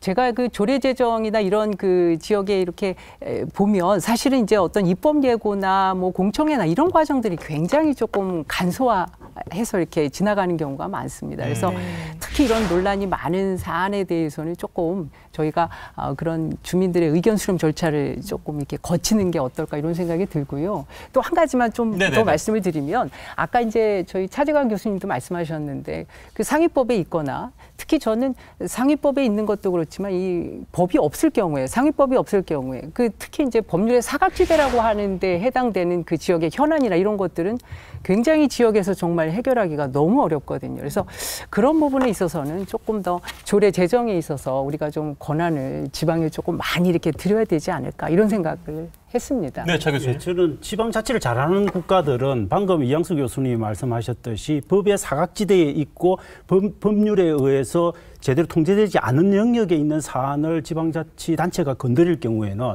지방자치단체한테 사실 페이버를 줍니다. 좀 알아서 하라고. 그런데 우리나라는 그런 부분은 지방자치단체의 의견이나 이런 것들이 굉장히 많이 묵살되고 법에 근거 없으니까 하지 말라라고 가는 쪽이 저는 좀 문제라는 부분이죠. 그래서 저는 좀 지방자치단체장들이 그래도 주민들이 뽑아놓은 단체장이니까 좀 적극적으로 뭔가 실험하고 고민할 수 있는 어떤 열린 개방된 공간들을 좀 마련해 주는 게 저는 지방자치를 활성화하고 발전시키는데 굉장히 중요한데 우리나라 법은 그걸 저는 제대로 좀 허용을 안 해주는 게 대단히 좀 안타깝다. 그 틈새가 굉장히 이 변화의 시점이 굉장히 빠르지 않습니까? 그렇죠. 특히 최근에 이제 4차 산업혁명도 그렇고 그리고 코로나를 겪으면서 우리의 삶의 문제, 생활의 전환도 지금 그렇고 뭐 기후 위기도 그렇고 그래서 이거를 중앙 정부나 중앙 법으로 다 다룰 수가 없습니다. 그거 할 수가 없어요. 그러면 지방자치를 왜 합니까? 실제로 그 지역에 사시는 주민들의 편의성을 높이고 삶의 질을 높이기 위해서 지방자치를 하는 거거든요. 그러면 국가는 전체 외교나 국방이나 이렇게 큰 틀에서 지휘를 하시면 되는 거고 지방의 작은 살림 그리고 주민들의 세세한 삶에 관련된 규정이나 이런 것들은 조례로 위임을 많이 해주시면 그냥 그 안에서 알아서 우리가 충분히 할 수 있고 그리고 의회도 있고 지금 중앙정부는 지역을 어찌 보면 국민들을 못 믿는다고 저는 생각을 해요. 저는 그런 것들은 완전한 옛날부터 내려오던 중앙집권적인 사고방식에 의해서 만들어진 규정이라고 보는 거죠. 그러니까 뭐 어떻게 되냐면 구청장이 근데 요즘 그런 거 있지 않습니까? 바이크라든지 이런 이동 모빌리티들이 많습니다. 가면 어디나 막 방치합니다. 그런데 그런 것들에 대해서 구청장이 불편해서 그걸 어떻게 통제하고 관리할 수 있는 권한이 있냐? 없습니다. 아무것도 못하는 겁니다. 그런 문제들이 있죠. 그다음에 부산시에 원전이 거의 10개가 지금 만들어지고 있고 다 있습니다. 그리고 반경 30km 안에 240만 명 이상이 살고 있습니다. 대단히 심각한 문제죠. 그런데 만약에 그 원전 안전 문제가 발생했다. 부산시장이 긴급 대피 명령을 주민한테 줄 수 있을까요? 못 줍니다. 그렇습니까? 그 원자력 안전위원회가 그 결정을 할 때까지 저 중앙 서울만 보고 바라보고 있어야 되는 겁니다. 그러다가 이제 생명권이 그렇죠. 박탈될 그거는 수 기본적으로 있는 거. 어떤 생존권 자체를 위협하는 거죠. 네. 그런 기초적인 결정도 지방자치단체장이 알아서 못하게 만드는 거. 그게 지금 이 우리 지방자치법 그 22조가 갖고 있는 문제점이고 우리나라 헌법 117조 2항이 갖고 있는 문제점인 거예요. 사실 부산이 그 신고리 원전의 영향권 안에는 분명히 있는 곳이기 때문에 작게는 주정차 문제부터 크게는 정말 대피와 관련된 부분까지 이야기를 좀 해주셨는데 저는 아까 영상 보면서 그 지점이 조금 속상하더라고요. 주정차 단속을 걸리면은 과태료를 내셔야 되니까 그렇지 않으려고 번호판을 가리시는데 이게 오히려 더 큰 범법 행위지 않습니까? 저는 매일 병법자를 양산하고 있는 겁니다. 그렇지 않아도 되는데. 그런데 또 바꿔서 생각을 해보면 그렇다면 그러면 주정차 위반을 잡지 말라는 도로교통법대로 하면은 이거 해야 되는 거 아니냐. 또 이렇게 얘기를 하면은 단속을 할 말은 또 없어요. 그렇죠. 이게 참 애매합니다. 그렇지만 저는 그걸 이제 상황에 따라서 유연하게 대처할 수 있고 그런 문제를 지역 상황이나 특수성을 고려해서 지혜롭게 공론화해서 뭔가 해결 방안을 찾을 수 있는 권리. 그것 정도는 저는 인정을 받아야 된다고. 그러니까 주정차의 기본에 관련되는 도로교통법이 규정을 하더라도 그 구체적으로 이렇게 상업지역이나 이런 경우는 조금 제한적으로 그렇게 하면 그건 조례로 이렇게 규정해서 하면 되는 거거든요. 근데 그 자체를 지금 어렵게 만드니까 실제로 시민 생활도 어렵고 그 저희가 사실 구청장이 받는 민원 중에 민원 1위가 뭔지 아세요? 어떤 거예요? 주차 문제. 그러니까 불법 주차 왜 단속 안 하냐 이 문제도 있고 주차장 왜 안 만들어지냐 이 문제도 있고 이게 같은 건데 동전의 양면 같은 거잖아요. 그게 1순위예요. 저희가. 어떻게 답변하십니까? 케이스 바이 케이스. 노력 중입니다도 솔직히 많이 하시죠? 네, 노력 중입니다. 실제로 그 대도시권은 주차장 문제가 굉장히 심각합니다. 심각하죠. 근데 대도시권에서 주차장 한 대를, 그러니까 한 면을 만들려면, 주차 한 면을 만들려면 보통 한 8천만 원 정도 들어요. 땅을 사야 되니까. 땅을 매입해야 되니까. 대도시니까. 그러니까 사실은 도심권이 주차 문제가 있는 거지 외곽은 주차 문제가 없어요. 그렇죠.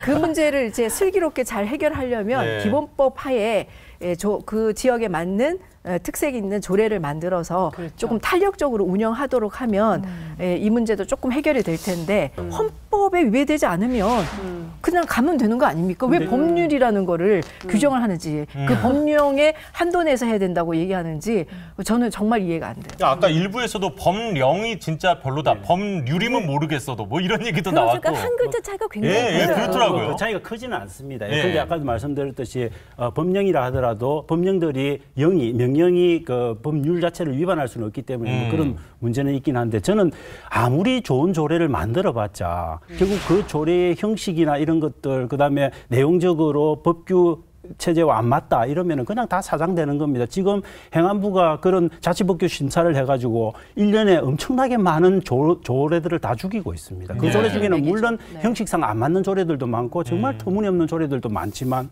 제가 살펴보면 그 조례 중에는 정말 참신한 아이디어를 가진 조례들도 많습니다. 그런데 그런 것들이 다 형식상의 내용상의 법규와 맞지 않다고 다 죽여버리는 저는 이런 건 제대로 된 지방자치는 아니다 그렇게 봅니다. 우리 국민들 시청자 여러분들께서 조례 그게 뭔데? 뭐 그렇게 중요하다고 자꾸 얘기를 해.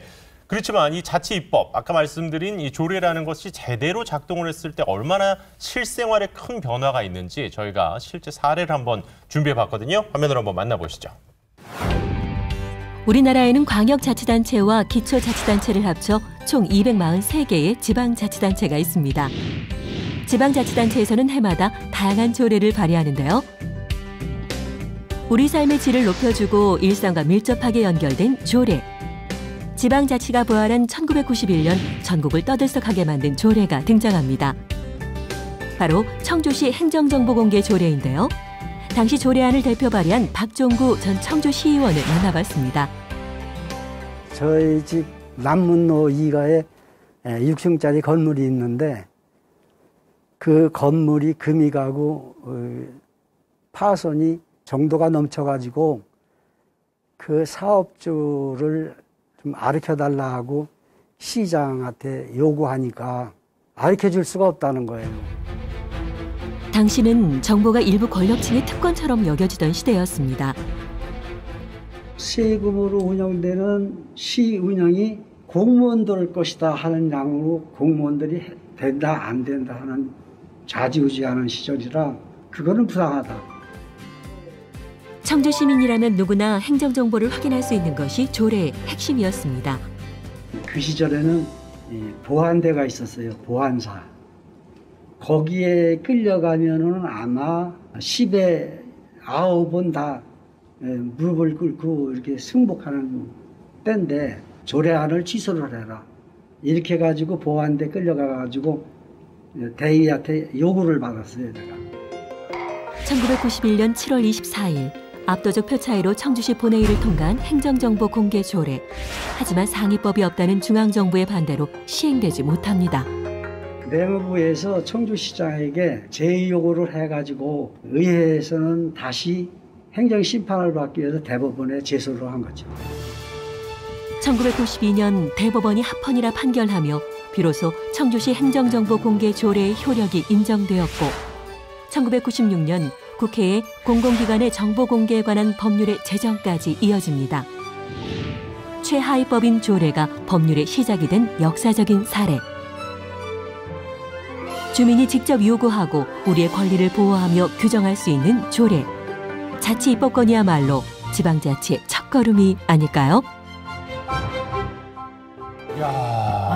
지금 참 당연하다고 생각되는 행정정보 공개 조례가 이렇게 만들어졌군요. 야, 세상에 저 전혀 몰랐는데요. 네. 사실 우리가 아까 계속 거의 뭐 꽤 긴 시간을 조례는 뭐 제대로 지금 현재 할 수 있는 것도 없고 뭐 만들기도 어렵고 막 만들어 놔봤자 뭐 이게 잘 안 되고 이렇게 얘기를 했었는데 이런 사례를 보니까 오히려 법을 만드는데 조례가 바탕이 된 경우도 있었네요. 네, 그런 사례들이 저것 외에도 많습니다. 뭐 부산시 같은 경우에는 이제 1990년대 비디오가 때뒤에 많이 활용되고 있을 때 그렇죠. 그때 비디오 관련한 그런 어떤 이치에 맞지 않는 아주 불합리한 그런 상황을 개선하기 위한 조례를 통과를 시켰는데 그 부분이 또 정보통신 이용에 관한 법률하고 맞지를 않아 가지고 이제 사장되었다가 결국은 이제 그런 과정들을 통해서 법률 자체를 바꾸는 그런 사례들도 있었고 또 화장실 이용에 관한 뭐 그런 관련한 조례들도 또 바뀐 사례도 제가 기억하기는 있고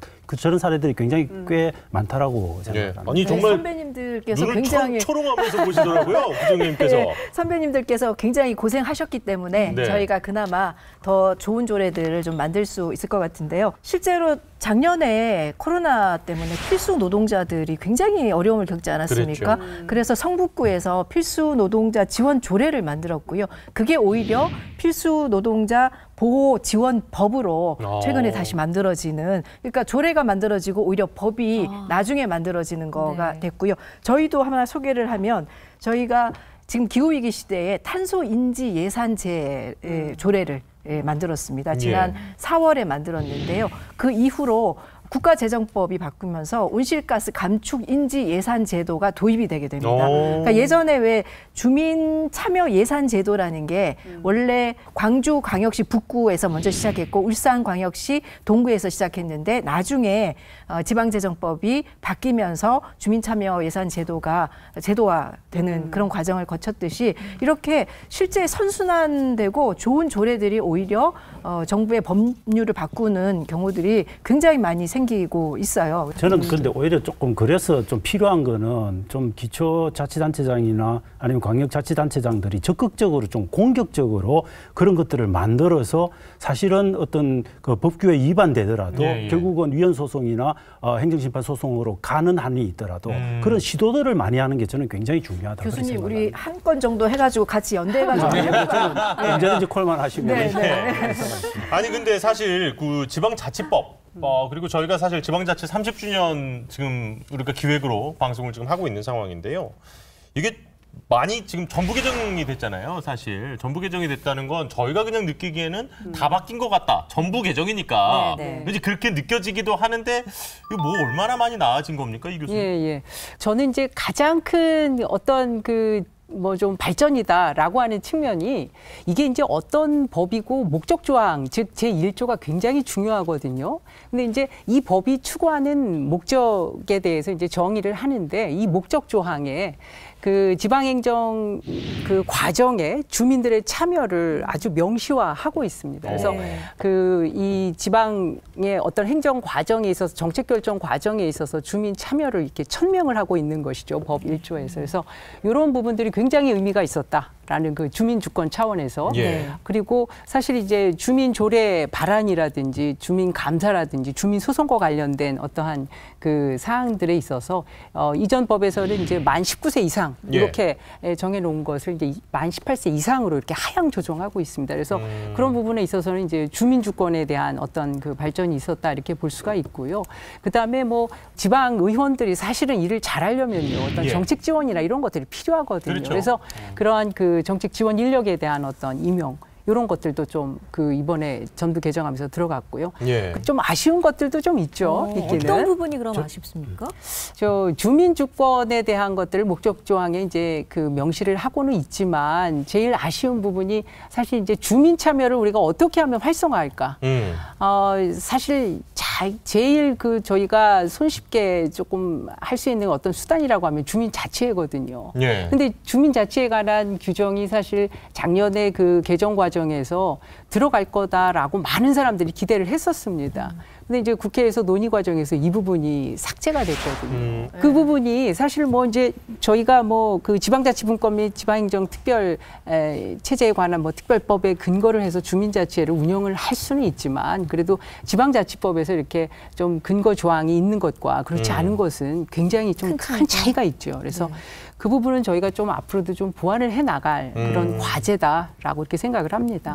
이양수 교수님은 조금 긍정적으로 많이 좀 이렇게 평가를 해주시는데 저는 긍정적인 부분도 많다고 봅니다. 문재인 정부 들어서 5대 자치권 강화를 위해서 굉장히 노력했고 그게 저는 이번 지방자치법 정부 개정 그다음에 주민발안법 통과 뭐 지방이양 일괄법 이런 것들을 통해서 거의 완성되다시피 했다는 점에서는 저는 굉장히 큰 발전이다라고 보기는 합니다만 저는 지방자치법 정부 개정을 바라보면서 핵심적인 걸 정말 고쳤냐 이 부분에 대해서는 저는 아니다. 결국 핵심적인 거는 조례가 뭔가를 할 수 있게 만들어주고 그것에 자율성을 부여하는 거 이게 저는 자치입법권이 거의 알파와 오메가에 속한다고 생각합니다. 그런 관점에서 그 부분은 전혀 저는 타치가 안 됐다. 그래서 지방자치법 제22조 단서조항 이런 거 삭제하는 게 굉장히 중요하죠. 근데 그런 것도 삭제 안 되지 않았습니까? 이번 지방자치법 정부 개정을 할 때 조금 어려움이 있더라도 조금은 그런 자치입법권을 조금 더 전향적으로 바꿀 수 있는 그런 어떤 변화들이 있었으면 저는 정말 금상첨화였지 않았을까. 그래서 저는 그런 부분들이 명확하게 저는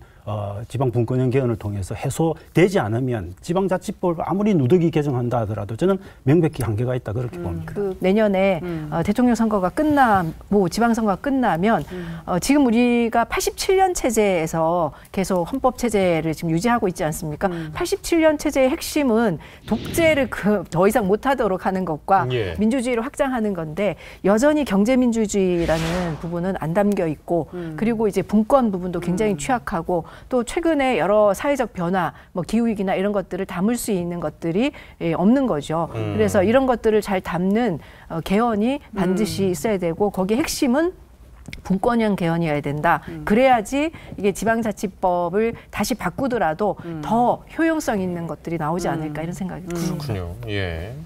일단은 뭐 주민 참여라는 부분이 명시화됐다는 점은 분명히 좀 발전을 하긴 했습니다만은 지금 얘기해 주신 게 실질적으로 주민자치회가 꾸려서 나갈 수 있도록은 못했다는 한계가 분명히 존재하는 게 이번에 전부 개정안이라고 좀 정리를 할 수 있을 것 같고요. 또 자치 입법권이라는 그 핵심이 빠져서 아직 그 부분에 있어서 좀 갈 길이 멀다. 저는 굉장히 멀다고 보고 개헌 아니면 저는 답이 없을 거라고 봅니다. 그 부분. 개헌 운동 열심히 하시죠. 그리고 저는 물론 이제 그렇습니다만은 개헌이라는 것에 대해서 상당히 조금 불안감 내지는 거부감 같은 거를 갖고 계시는 분들도 분명히 존재를 하지 않습니까? 그런 부분들에게도 어쨌든 뭐 설득의 작업도 필요할 거고 논의의 작업들이 또 필요하겠죠. 그 개헌에 대한 이제 시민들의 우려는 사실은 권력 구조를 어떻게 편성할 것인지에 대한 논의만 계속되기 때문에 그런 거 아닌가 싶어요. 우리가 내각제로 할 건지 대통령 중심제로 할 건지 사실 요거 갖고 계속 얘기를 하니까 그리고 이제 단임을 할 건지 중임을 할 건지. 근데 그거 헌법은 사실은 그것보다 더 포괄적으로 우리 사회의 미래 비전을 제시를 해야지 되는 거거든요. 그러다 보니까 너무 축소해서 개헌 과제를 논의하다 보니까 그런 문제가 있는 것 같은데요. 근데 실제로 보면 대다수 국민들은 어쨌든 87년 헌법은 이제 좀 낡았으니 새로운 헌법이 필요하다는 것에 대해서는 대부분 동의하시는 것 같습니다. 네. 사실 이제 이런 부분이야말로 국민투표가 또 필요한 부분이 네. 아닌가 싶기도 하고요. 네. 예, 이거야말로 정말 직접적인 국민들의 의견을 물어보는 것도 좋은 방법이 아닐까 싶기도 한데 이 내용들과 관련해서 이양수 교수님 이야기까지 한번 들어볼까요? 네, 사실은 저 두 분 의견에도 저도 동의를 합니다. 뭐 개헌을 통해서 뭐 자치분권이나 지방자치를 많은 부분 해결할 수 있다라고 하는 의견을 전적으로 동의를 하는데요. 사실은 이 개헌과 관련해서는 사실 찬성하는 분들도 있지만 또 그 유보적인 분들도 꽤 많습니다. 그렇죠. 그래서 저는 뭐 이게 개헌이 답이다 아니다 뭐 이런 것도 사실은 뭐 이제 우리가 아주 중요한 논의긴 하지만 그 개헌을 하기에는 사실은 굉장히 지난한 과정이 필요합니다. 네. 그래서 그러면 이제 우리가 계속 뭐 지방자치나 지방분권 이거 손 놓고 있을 거냐 이건 아니라는 거죠. 이 제도적 틀 안에서 그럼 우리가 어떻게 이거를 잘 운영할 것이냐. 그래서 사회 구성원들 간의 어떤 합의, 지속적인 합의 이런 것에 대한 계속적인 논의가 조금 오늘과 같은 자리가 좀 아주 좀 빈번하게 자주 있어야 된다 이런 말씀을 좀 드리고 싶고요.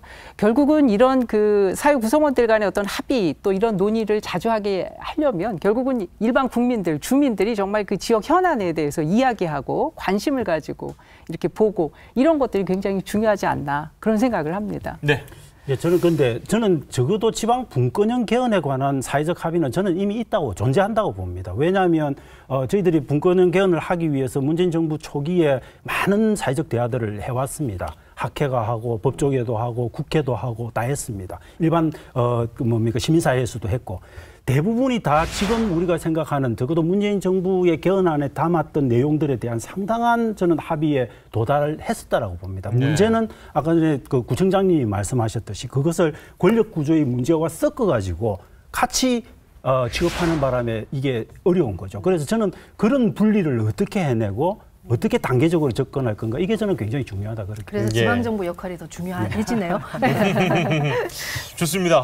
세 분 말씀 들어봤는데요. 일단 지방자치제도의 완성 그리고 그게 이제 자치권 보장을 위해서는 전부든 일부든 어쨌든 헌법을 빼놓고는 이야기하기가 좀 어려운 부분이 있잖아요. 그렇습니다. 뭐 이 헌법이라는 거는 우리나라 그 통치 구조를 규정하는 그렇죠. 기본법이 되니까. 완전히 기본법이죠. 자, 그래서 저희 토론을 지켜보고 계신 한 분이 계십니다. 예. 연결을 해보려고 하는데요.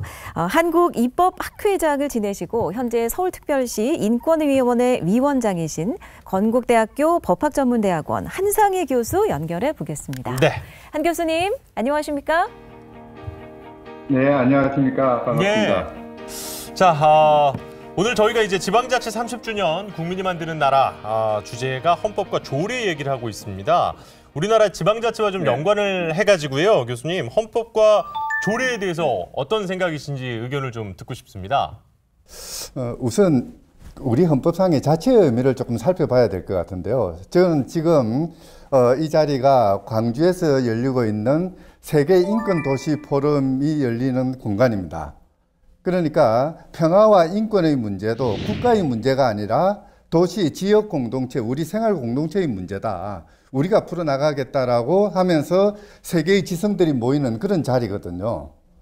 이것이 어떻게 보면은 그 자치의 기본적인 출발점인데 우리 헌법은 어떻게 보면은 너무도 국가 중심으로 중앙 정부를 중심으로 엮여져 있는 바람에 자치라는 것은 부차적인 것 또는 경우에 따라서는 지방 자치가 아니라 자치라는 것은 자기 문제를 자기가 결정하는 것 아닙니까? 우리 헌법의 태도는 지방 자치가 아니라 지방 통치의 한 수단으로 지방자치제를 규정하고 있는 것 같은 그런 그 형식을 취하고 있죠. 그게 이제 가장 큰 문제인데요. 사실 우리 헌법은 117조, 118조에서 지방자치에 관한 규정을 두고 있습니다. 불과 2개밖에 안 되는 것도 참 서글픈 일인데요. 그 조문의 주어를 한번 보시면은 자치의 본래의 이념과는 정반대로 되어 있습니다. 자치는 주민의 자치여야 되거든요. 주민의 권리여야 되고 주민의 목소리가 반영되는 것이어야 되는데 이 조문의 주어는 주민이 아니라 지방자치단체입니다. 통치권을 행사하는 뭔가 규율을 하는 그런 그 국가 권력 내지는 지방 권력이 주어가 되어서 지방자치를 이끌어 나가는 그런 틀로 만들고 있죠. 이게 이제 우리 헌법이 가지는 가장 큰 문제점이고 바로 그 때문에 지방자치 과정에서 만들어지는 여러 가지 규범 형성권, 입법권이죠. 조례 제정권인데요. 이런 것들이 중앙정부, 특히 국회의 입법권이나 또는 중앙정부의 행정명령 입법권, 여기에 종속되도록 만들어 놓고 있는 거죠. 이제 이러다 보니까 지방정부는 또는 지방의 주민들은 복리사무가 아닌 질서라든지 치안이라든지 이런 영역에 대해서는 관여할 수 없는 헌법적인 헌법 규정상으로는 그렇게 돼 있죠. 그런 식으로 지금 헌법이 만들어져 있거든요. 그러니까 재헌 헌법 당시에 자치가 가능했던 그런 행정 영역이 상당히 축소되어서 이제 지금까지 헌법의 규정에 남아있는 이런 현실이 되어 있거든요. 군사정부의 잔재가 그대로 남아있는 것이 현행헌법의 한계라고 볼 수가 있는 것이죠. 한마디로 현행헌법은 지방자치에 대해서는 그 별다른 인식 없이 그냥 국가 통치권의 한 부분 내지는 하나의 수단으로 간주하고 있는 것이 아닌가 뭐 이런 생각을 할 수가 있을 것 같습니다. 네, 그런 문제점을 지금 잘 정리를 해 주셨는데요, 교수님. 그러면 해외에서는 어떤지가 좀 궁금해집니다. 우리나라와는 좀 이런 그 헌법과 조례 관계가 해외는 좀 다를 것 같은데요. 이제 예를 들어서 일본 같은 경우에 제일 한국인을 대상으로 한 혐오 같은 것들이 많이 일어나고 하면은 지방 정부가 혐오 표현을 하지 못하도록 규율하는 그런 조례를 만들거든요. 또는 지역에서 일어나는 집회라든지 시위라든지 이런 것도 지방 정부의 조례에 의해서 어떤 집회에 대해서는 어떻게 경찰이 보호하고 어떤 집회에 대해서는 교통정리를 어떻게 한다. 또는 광장 사용 허가는 어떻게 난다. 이런 것들이 지방정부 단위로 정해집니다. 근데 우리의 경우에는 그런 지방정부의 조례 입법권이 없다 보니까 오로지 국회가 그 관련된 것을 다 정해야 되고 이러다 보니까 지역의 치안 특성에 맞는 조례를 만들지 못하는, 그러니까 모든 치안 수요나 질서에 관련된 것은 전국적으로 통일되도록 만드는 이런 상황이 벌어지고 있는 것이죠. 그런 아주 작은 디테일한 부분에서도 차이가 조금 느껴지긴 합니다. 예. 그렇다면은 교수님께서 보시기에 이 좀 올바른 지방자치로 가기 위해서는 좀 어떤 방안이 나와야 될 것 같으십니까? 대한민국의 국가 구성 원리로서 이제 분권형 국가라는 것을 선언할 필요가 있죠. 대한민국은 민주공화국이면서 동시에 지방자치를 바탕으로 하는 분권형 국가다, 분권형 법치국가다라는 것을 선언할 필요도 있을 것 같습니다. 바로 그런 걸 바탕으로 해서 지방자치의 단위를, 그러니까 지방자치단체와 같은 기구 중심, 기관 중심이 아니라 주민의 자기 결정권을 중심으로 해서 규정하는 그런 헌법 개정이 이루어져야 될 것 같습니다. 한마디로 말하자면은 117조, 118조의 주어를 지방자치단체가 아니라 지방의 주민은 이라는 것으로 시작을 하는, 그래서 주민이 자기의 생활 문제를 자기가 결정하는 이런 구조로 만들어 나가야 되는 거죠. 이것을 우리는 그러니까 보충성의 원리 그렇게 이야기를 하는데요. 그렇게 어려운 이야기를 할 필요도 없습니다. 나의 문제는 내가 결정하거나 내 주위에서 결정하도록 해야 되는 것이죠. 그것이 지방자치의 올바른 그런 방향이라고 생각이 듭니다. 예, 한상희 교수님 어려운 이야기 너무 쉽게 잘 설명을 해주셔가지고 이해가 쏙쏙 됐습니다. 오늘 귀한 시간 내주셔서 고맙습니다. 감사합니다. 네, 감사합니다. 예. 네. 주어가 중요하다. 사실 저나 안희성 아나운서나 그 생각까지는 못했네요. 근데 사실 주어에 따라서 완전히 달라지잖아요. 이게. 완전 주체가 달라져요. 그렇기 때문에 주어가 지방자치단체가 아니라 그곳에 살고 있는 주민이 되어야 한다. 그렇습니다. 이 말씀도 상당히 인상적이었습니다. 네. 예. 네. 여기 혹시 또 덧붙이고 싶은 말씀 있으신가요? 이게 주어가 굉장히 중요한 부분이 사실 우리나라 이 지방자치는 제도 중심의 자치로 되어 있습니다. 그런데 연방 국가들이라든지 지방자치가 굉장히 잘 되는 독일, 미국, 영국 다른 국가들을 보면은 그게 기본권 중심으로 가 있습니다. 그러니까 기본적으로 이 자치할 권한을 기본적인 권리로 인정하는 중심으로 헌법 구조가 되어 있는 거죠. 저는 그래서 그 주어를 바꾼다는 거는 결국 제도자치 중심에서 기본권 중심으로 우리의 어떤 틀을 바꾸는 거여서 저는 굉장히 좀 울림이 큰 그런 말씀을 저는 한상희 교수님이 해주셨다. 교수님, 그렇다면 일단은 역시 이제 주민들의 관심도나 이런 것들도 상당히 중요할 텐데요. 네네. 아무래도 이제 지금 부경대학교에서 정치외교학과에서 학생들 네네. 가르치시지 않습니까? 네네. 학생들하고 이런 얘기 좀 해보신 적 관심 없습니다. 그렇죠. 대단히 슬프게도 관심 없습니다. 예, 그러니까 대한민국의 가장 큰 문제점은 네. 이 지방자치라고 하는 거를 투쟁을 통해서 얻어낸 어떤 노력의 성과가 아니기 때문에 네. 그냥 선물처럼 주어진 겁니다. 이 선물을 왜 줬지? 왜 받았지? 이런 것들에 대한 문제의식이 굉장히 약합니다. 물론 최근에 와서 이제 그런 것들이 강조되면서 좀 그 수준이 높아지고 인식의 수준이 높아지고 있습니다만 여전히 저는 좀 바닥 수준이다. 그래서 그 국민들의 인식을 좀 제고하는 것들도 굉장히 중요하고 다른 또 한 가지 문제점은 대한민국에서는 지방자치를 이 진보와 보수의 어떤 이념적인 가치에 의해서 휘둘리는 주제로 생각을 해요. 전혀 상관이 없거든요. 그런데 보통 보면 보수는 지방자치에 대해서 약간 배타적인 느낌이 있고 진보는 지방자치에 대해서 조금 적극적인 느낌이 있는 그런 이슈로 자꾸 변화하고 있는 것 이런 부분들도 저는 대단히 좀 안타깝다. 지방자치는 그런 것과 전혀 상관없는 그런 것이어야 된다. 뭐 이런 이제 생각들을 좀 네, 저는 차 교수님 말씀에 전적으로 동의하는데요. 저희는 주민자치회를 12개 동 전동 지금 시행하고 있거든요. 근데 이번에 지방자치법 전면 개정이 됐는데 사실은 이게 여야 합의가 안 돼서 주민자치회 부분이 빠져 있습니다.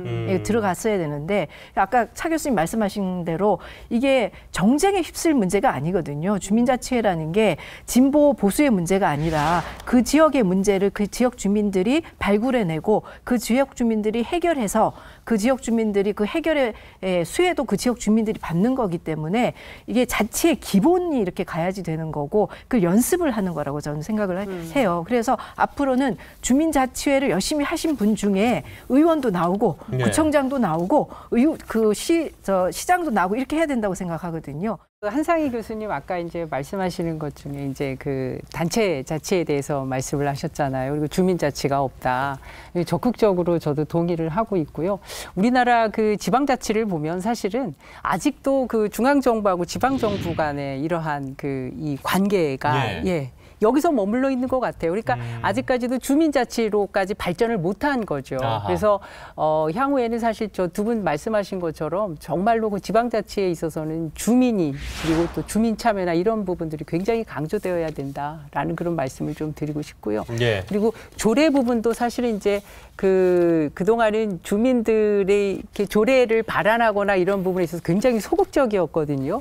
근데 이제 작년에 지방자치법이 개정되면서 그 부분에 대해서도 이제 조금 이렇게 좀 개선을 했기 때문에 앞으로는 조금 저희 그 일반 주민들도 조례 제정이나 이런 쪽에 좀 관심을 많이 가지셨으면 좋겠습니다. 네. 자, 지금 우리가 조례 얘기를 오늘 상당히 좀 많이 했습니다. 그런데 이제 조례가 실질적으로 효용성을 갖기 위해서는 어쨌든 이제 법령에서 제한을 좀 덜 해줘야 된다라고 지금 말씀들을 많이 오늘 해주셨거든요. 그런데 우리가 흔히 사회 시간에 배우지 않습니까? 가장 위에 헌법, 그 다음에 이제 뭐 법, 뭐 민법, 형법 뭐 이런 거 있고, 그 다음에 뭐 시행령 뭐 이런 거 있고, 그 밑에 이제 조례라고 배웠습니다. 근데 오늘 약간 해주신 얘기들을 어떻게 보면 그간 이제 우리가 일반적으로 상식이라고 알고 있던 헌법을 얘네가 그럼 뛰어넘게 되는 건가? 그렇죠. 아니면 법을 그러면 뛰어넘게 되는 건가, 조례가? 이게 참 어렵더라고요. 저는 법률은 뛰어넘을 수 있다고 봅니다. 그런데 정말요? 아주 선진적인 국가들 같은 경우, 근데 프랑스를 보십시오. 프랑스 같은 경우에는 근데 헌법의 기본 정신을 위배하지 않는 한 특별한 경우에 관해서는 지방 정부가 실험적인 차원에서 하는 어떤 조치들이 법률을 위반할 수도 있다라고 되어 있습니다. 프랑스도 단일 국가고 중앙집권적인 국가입니다. 물론 대단한 분권형 개혁들을 통해서 지금 분권형 국가로 나아가고 있지만 우리나라와 크게 다르지 않은 부분이 있는 거죠. 저는 그런 종류의 어떤 케이스들을 우리 반면교사로 삼는다면 저는 충분히 더 확장된 어떤 조례 자율권을 저는 확보할 수도 있다라고 봅니다. 구정님 생각 어떠세요? 근데 조례가 지금 그렇게까지 법률을 뛰어넘어서 까지는 나가기가 지금은 쉽지 않은 상황이고요. 예. 사실은 법률은 그냥 국민 전체 삶을 좀 규정하는 크게 규정하는 거고 조례는 굉장히 미시적인 규정이거든요. 네. 그러면 이거와 법률과 조례가 약간 충돌이 있을 때는 조례를 더 보완해 주는 게 필요한 거죠. 이게 법에 의해서 범위에 벗어났으니까 안 돼 이게 아니고 너네 지역은 그런 특색이 있구나. 예. 그러면 그거는 너네 지역 특색에 담아서 이행하면 되겠어. 이렇게 하는 게 우선이고요. 그리고 이제 그게 또 더 진일보되면 법령을 좀 뛰어넘는 것도 될 수 있을 텐데 아직 우리 사회에서는 이것까지가 안 되니까 요거라도 좀 하자 이런 거죠. 아니 저 지금 이제 차 교수님이 프랑스 얘기를 했는데요. 사실 이제 프랑스 같은 경우에는 2003년도에 이 자치분권에 대해서 헌법에 그런 규정을 삽입을 했습니다. 이게 말씀하신 대로 굉장히 중앙 집권제적인 국가였는데도 불구하고 그렇죠. 그런 개헌을 한 거거든요. 그래서 굉장히 많이 지금 변화하고 있고 저는 지금 뭐 두 분 말씀하신 대로 사실은 조례가 법률을 위반해 가면서까지 이렇게 막 그 과도하게 하는 그런 지역의 조례를 본 적은 없는 것 같아요. 그래서 그 정도로 또 아까 뭐 우리가 그 지역에서 그 정도로 이렇게 아주 어그레시브하고 하쉬하게 하느냐 뭐 그런 예는 별로 없는 것 같고 저는 오히려 조금 더 용기를 내시라. 아까 뭐 4차 산업혁명이다 여러 가지 그 환경이 변하면서 정말 지역의 현안이나 이런 것들은 지역에서 좀 융통성을 발휘할 수 있게 해달라라고 하는 거. 그래서 조금 우리가 환경 변화에 좀 유연하게 대처해야 되지 않을까라는 그런 생각을 하고 있습니다. 야, 시간이 벌써 이렇게 흘렀네요. 아쉽지만 지방자치 30주년 국민이 만드는 나라 2회 우리 또 이 헌법과 조례에 관한 이야기 쭉 한번 나눠봤습니다. 벌써 마칠 시간이 됐어요. 그렇습니다. 끝으로 하시고 싶은 말씀 한 말씀씩만 마무리 말씀으로 부탁드릴까요? 저부터 할까요? 네.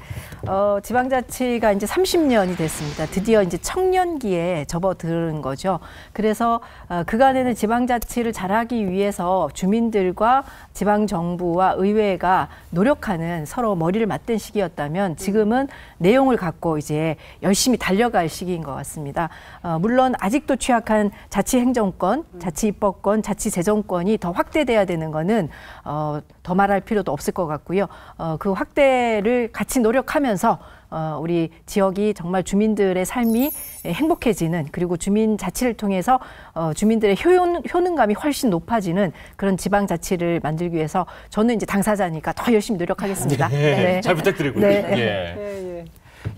저는 이제 오늘 저희가 조례를 가지고 이야기를 했는데요. 그런 말씀을 좀 드리고 싶습니다. 사실은 이제 지방자치나 자치분권에 있어서 가장 그 기본 전제가 주민들의 어떤 참여나 관심이거든요. 근데 이제 저희 국민들이 좀 그렇게 생각해 주셨으면 좋겠어요. 각 가정마다 집마다 뭐 예를 들면은 이 규칙이나 뭐 생활 규칙이나 이런 것들이 있지 않습니까? 그러니까 뭐 예를 들어서 뭐 아침을 뭐 먹을까 말까, 혹은 뭐 아침을 한식으로 할까 아니면 양식으로 할까, 이런 것들은 사실 각 가정마다 다 다르다라고 하는 거죠. 사실 지방자치 혹은 오늘 말씀드렸던 여러 가지 뭐 입법에 관한 그 조례 이런 것들이 바로 그러한 것입니다. 그러니까 지방에서 어떤 자율성을 가지고 조금 융통성 있게 좀 어떤 이 자신들만의 어떤 규칙이나 이런 것들을 가지고 우리가 지방자치를 해야 된다. 그러려면은 일반 국민들이나 주민들이 정말 그 지역 현안이나 지방자치나 이런 것에 관심을 좀 많이 가져줬으면 좋겠고요. 그리고 지방의회 의원님들한테도 한 가지 부탁을 드릴게. 주민 참여에 대해서 좀 제도화하는 노력을, 그러니까 그 조례에 대해서 우리가 이제 뭐 조례 여러 가지 부분에 대해서 이렇게 제정을 하실 때 주민과의 협력에 관한, 그러니까 주민 참여를 제도화해서 좀 의견을 자주 듣는 그런 조례를 좀 많이 좀 제정을 해 주십사 하는 그런 부탁을 좀 드리겠습니다. 제도적으로. 뭐 저는 오늘 저희들이 다룬 거는 자치와 분권에 관한 문제만 좀 많이 다룬 느낌이 있습니다. 근데 사실 우리가 지방자치의 굉장히 중요한 영역 중에 균형 발전의 문제가 있습니다. 그 문제는 더 심각합니다. 그래서 저는 이제 뭐 그런 말이 있죠. 그래서 지방은 죽어간다. 지방 소멸의 위기를 많이 이야기를 합니다. 그리고 다른 한편에서는 그렇기 때문에 지역이 살아야 나라가 산다 뭐 이런 표현들도 하고 있는데, 저는 지역이 살기 위해서는 먼저 지역이 살기 위한 노력을 마음대로 좀 해볼 수 있는 기회라도 달라라고 하는 관점에서 저는 조례에 묶인 여러 가지 규제나 사설을 푸는 것들이 필요하다. 그런 관점에서 저는 이 조례에 좀 자유로운 날개를 달아주는 이 문제에 대해서 국민들도 좀 관심을 갖고 지켜볼 필요가 있다. 그렇게 생각을 합니다. 네. 자, 오늘 1, 2부 2시간가량 상당히 뭐 좀 긴 시간을 여러분과 함께 지방자치 그리고 분권, 헌법, 조례까지 아주 큰 것부터 작은 것까지 이야기를 쭉 한번 나눠봤는데요. 역시 무엇보다도 지방자치제도라는 아주 좋고 멋진 제도가 있습니다만은 우리 주민들 그리고 우리 국민 한 명 한 명이 이것에 대해서 관심을 갖고 지켜보고 직접 참여하고 이런 것들이 뒷받침되지 않는다면 그냥 멋진 말 아니면 정말 뭐 교수님들이나 정치인들이 그냥 알아서 하는 것 이렇게 돼버리지 않을까 이런 그렇습니다. 생각을 또 한 번 오늘 하게 됐습니다. 네, 그래서 오늘 지방자치, 자치분권 이야기를 하면서 느낀 것은 결국은 그 시작과 끝이 나 자신, 우리 국민 모두에게 해당되는 게 아닌가. 그렇습니다. 이런 걸 다시 한번 깨닫게 됩니다. 네. 자, 지방자치 30주년 국민이 만드는 나라. 또 저희는 다음 시간에 또 재미있고 더 유익한 자치분권 이야기로 찾아오겠습니다. 네, 오늘 세 분 긴 시간 동안 또 좋은 말씀 감사드리고요. 저희도 여기서 인사드리도록 하겠습니다. 함께해 주신 시청자 여러분 대단히 고맙습니다. 고맙습니다. 감사합니다.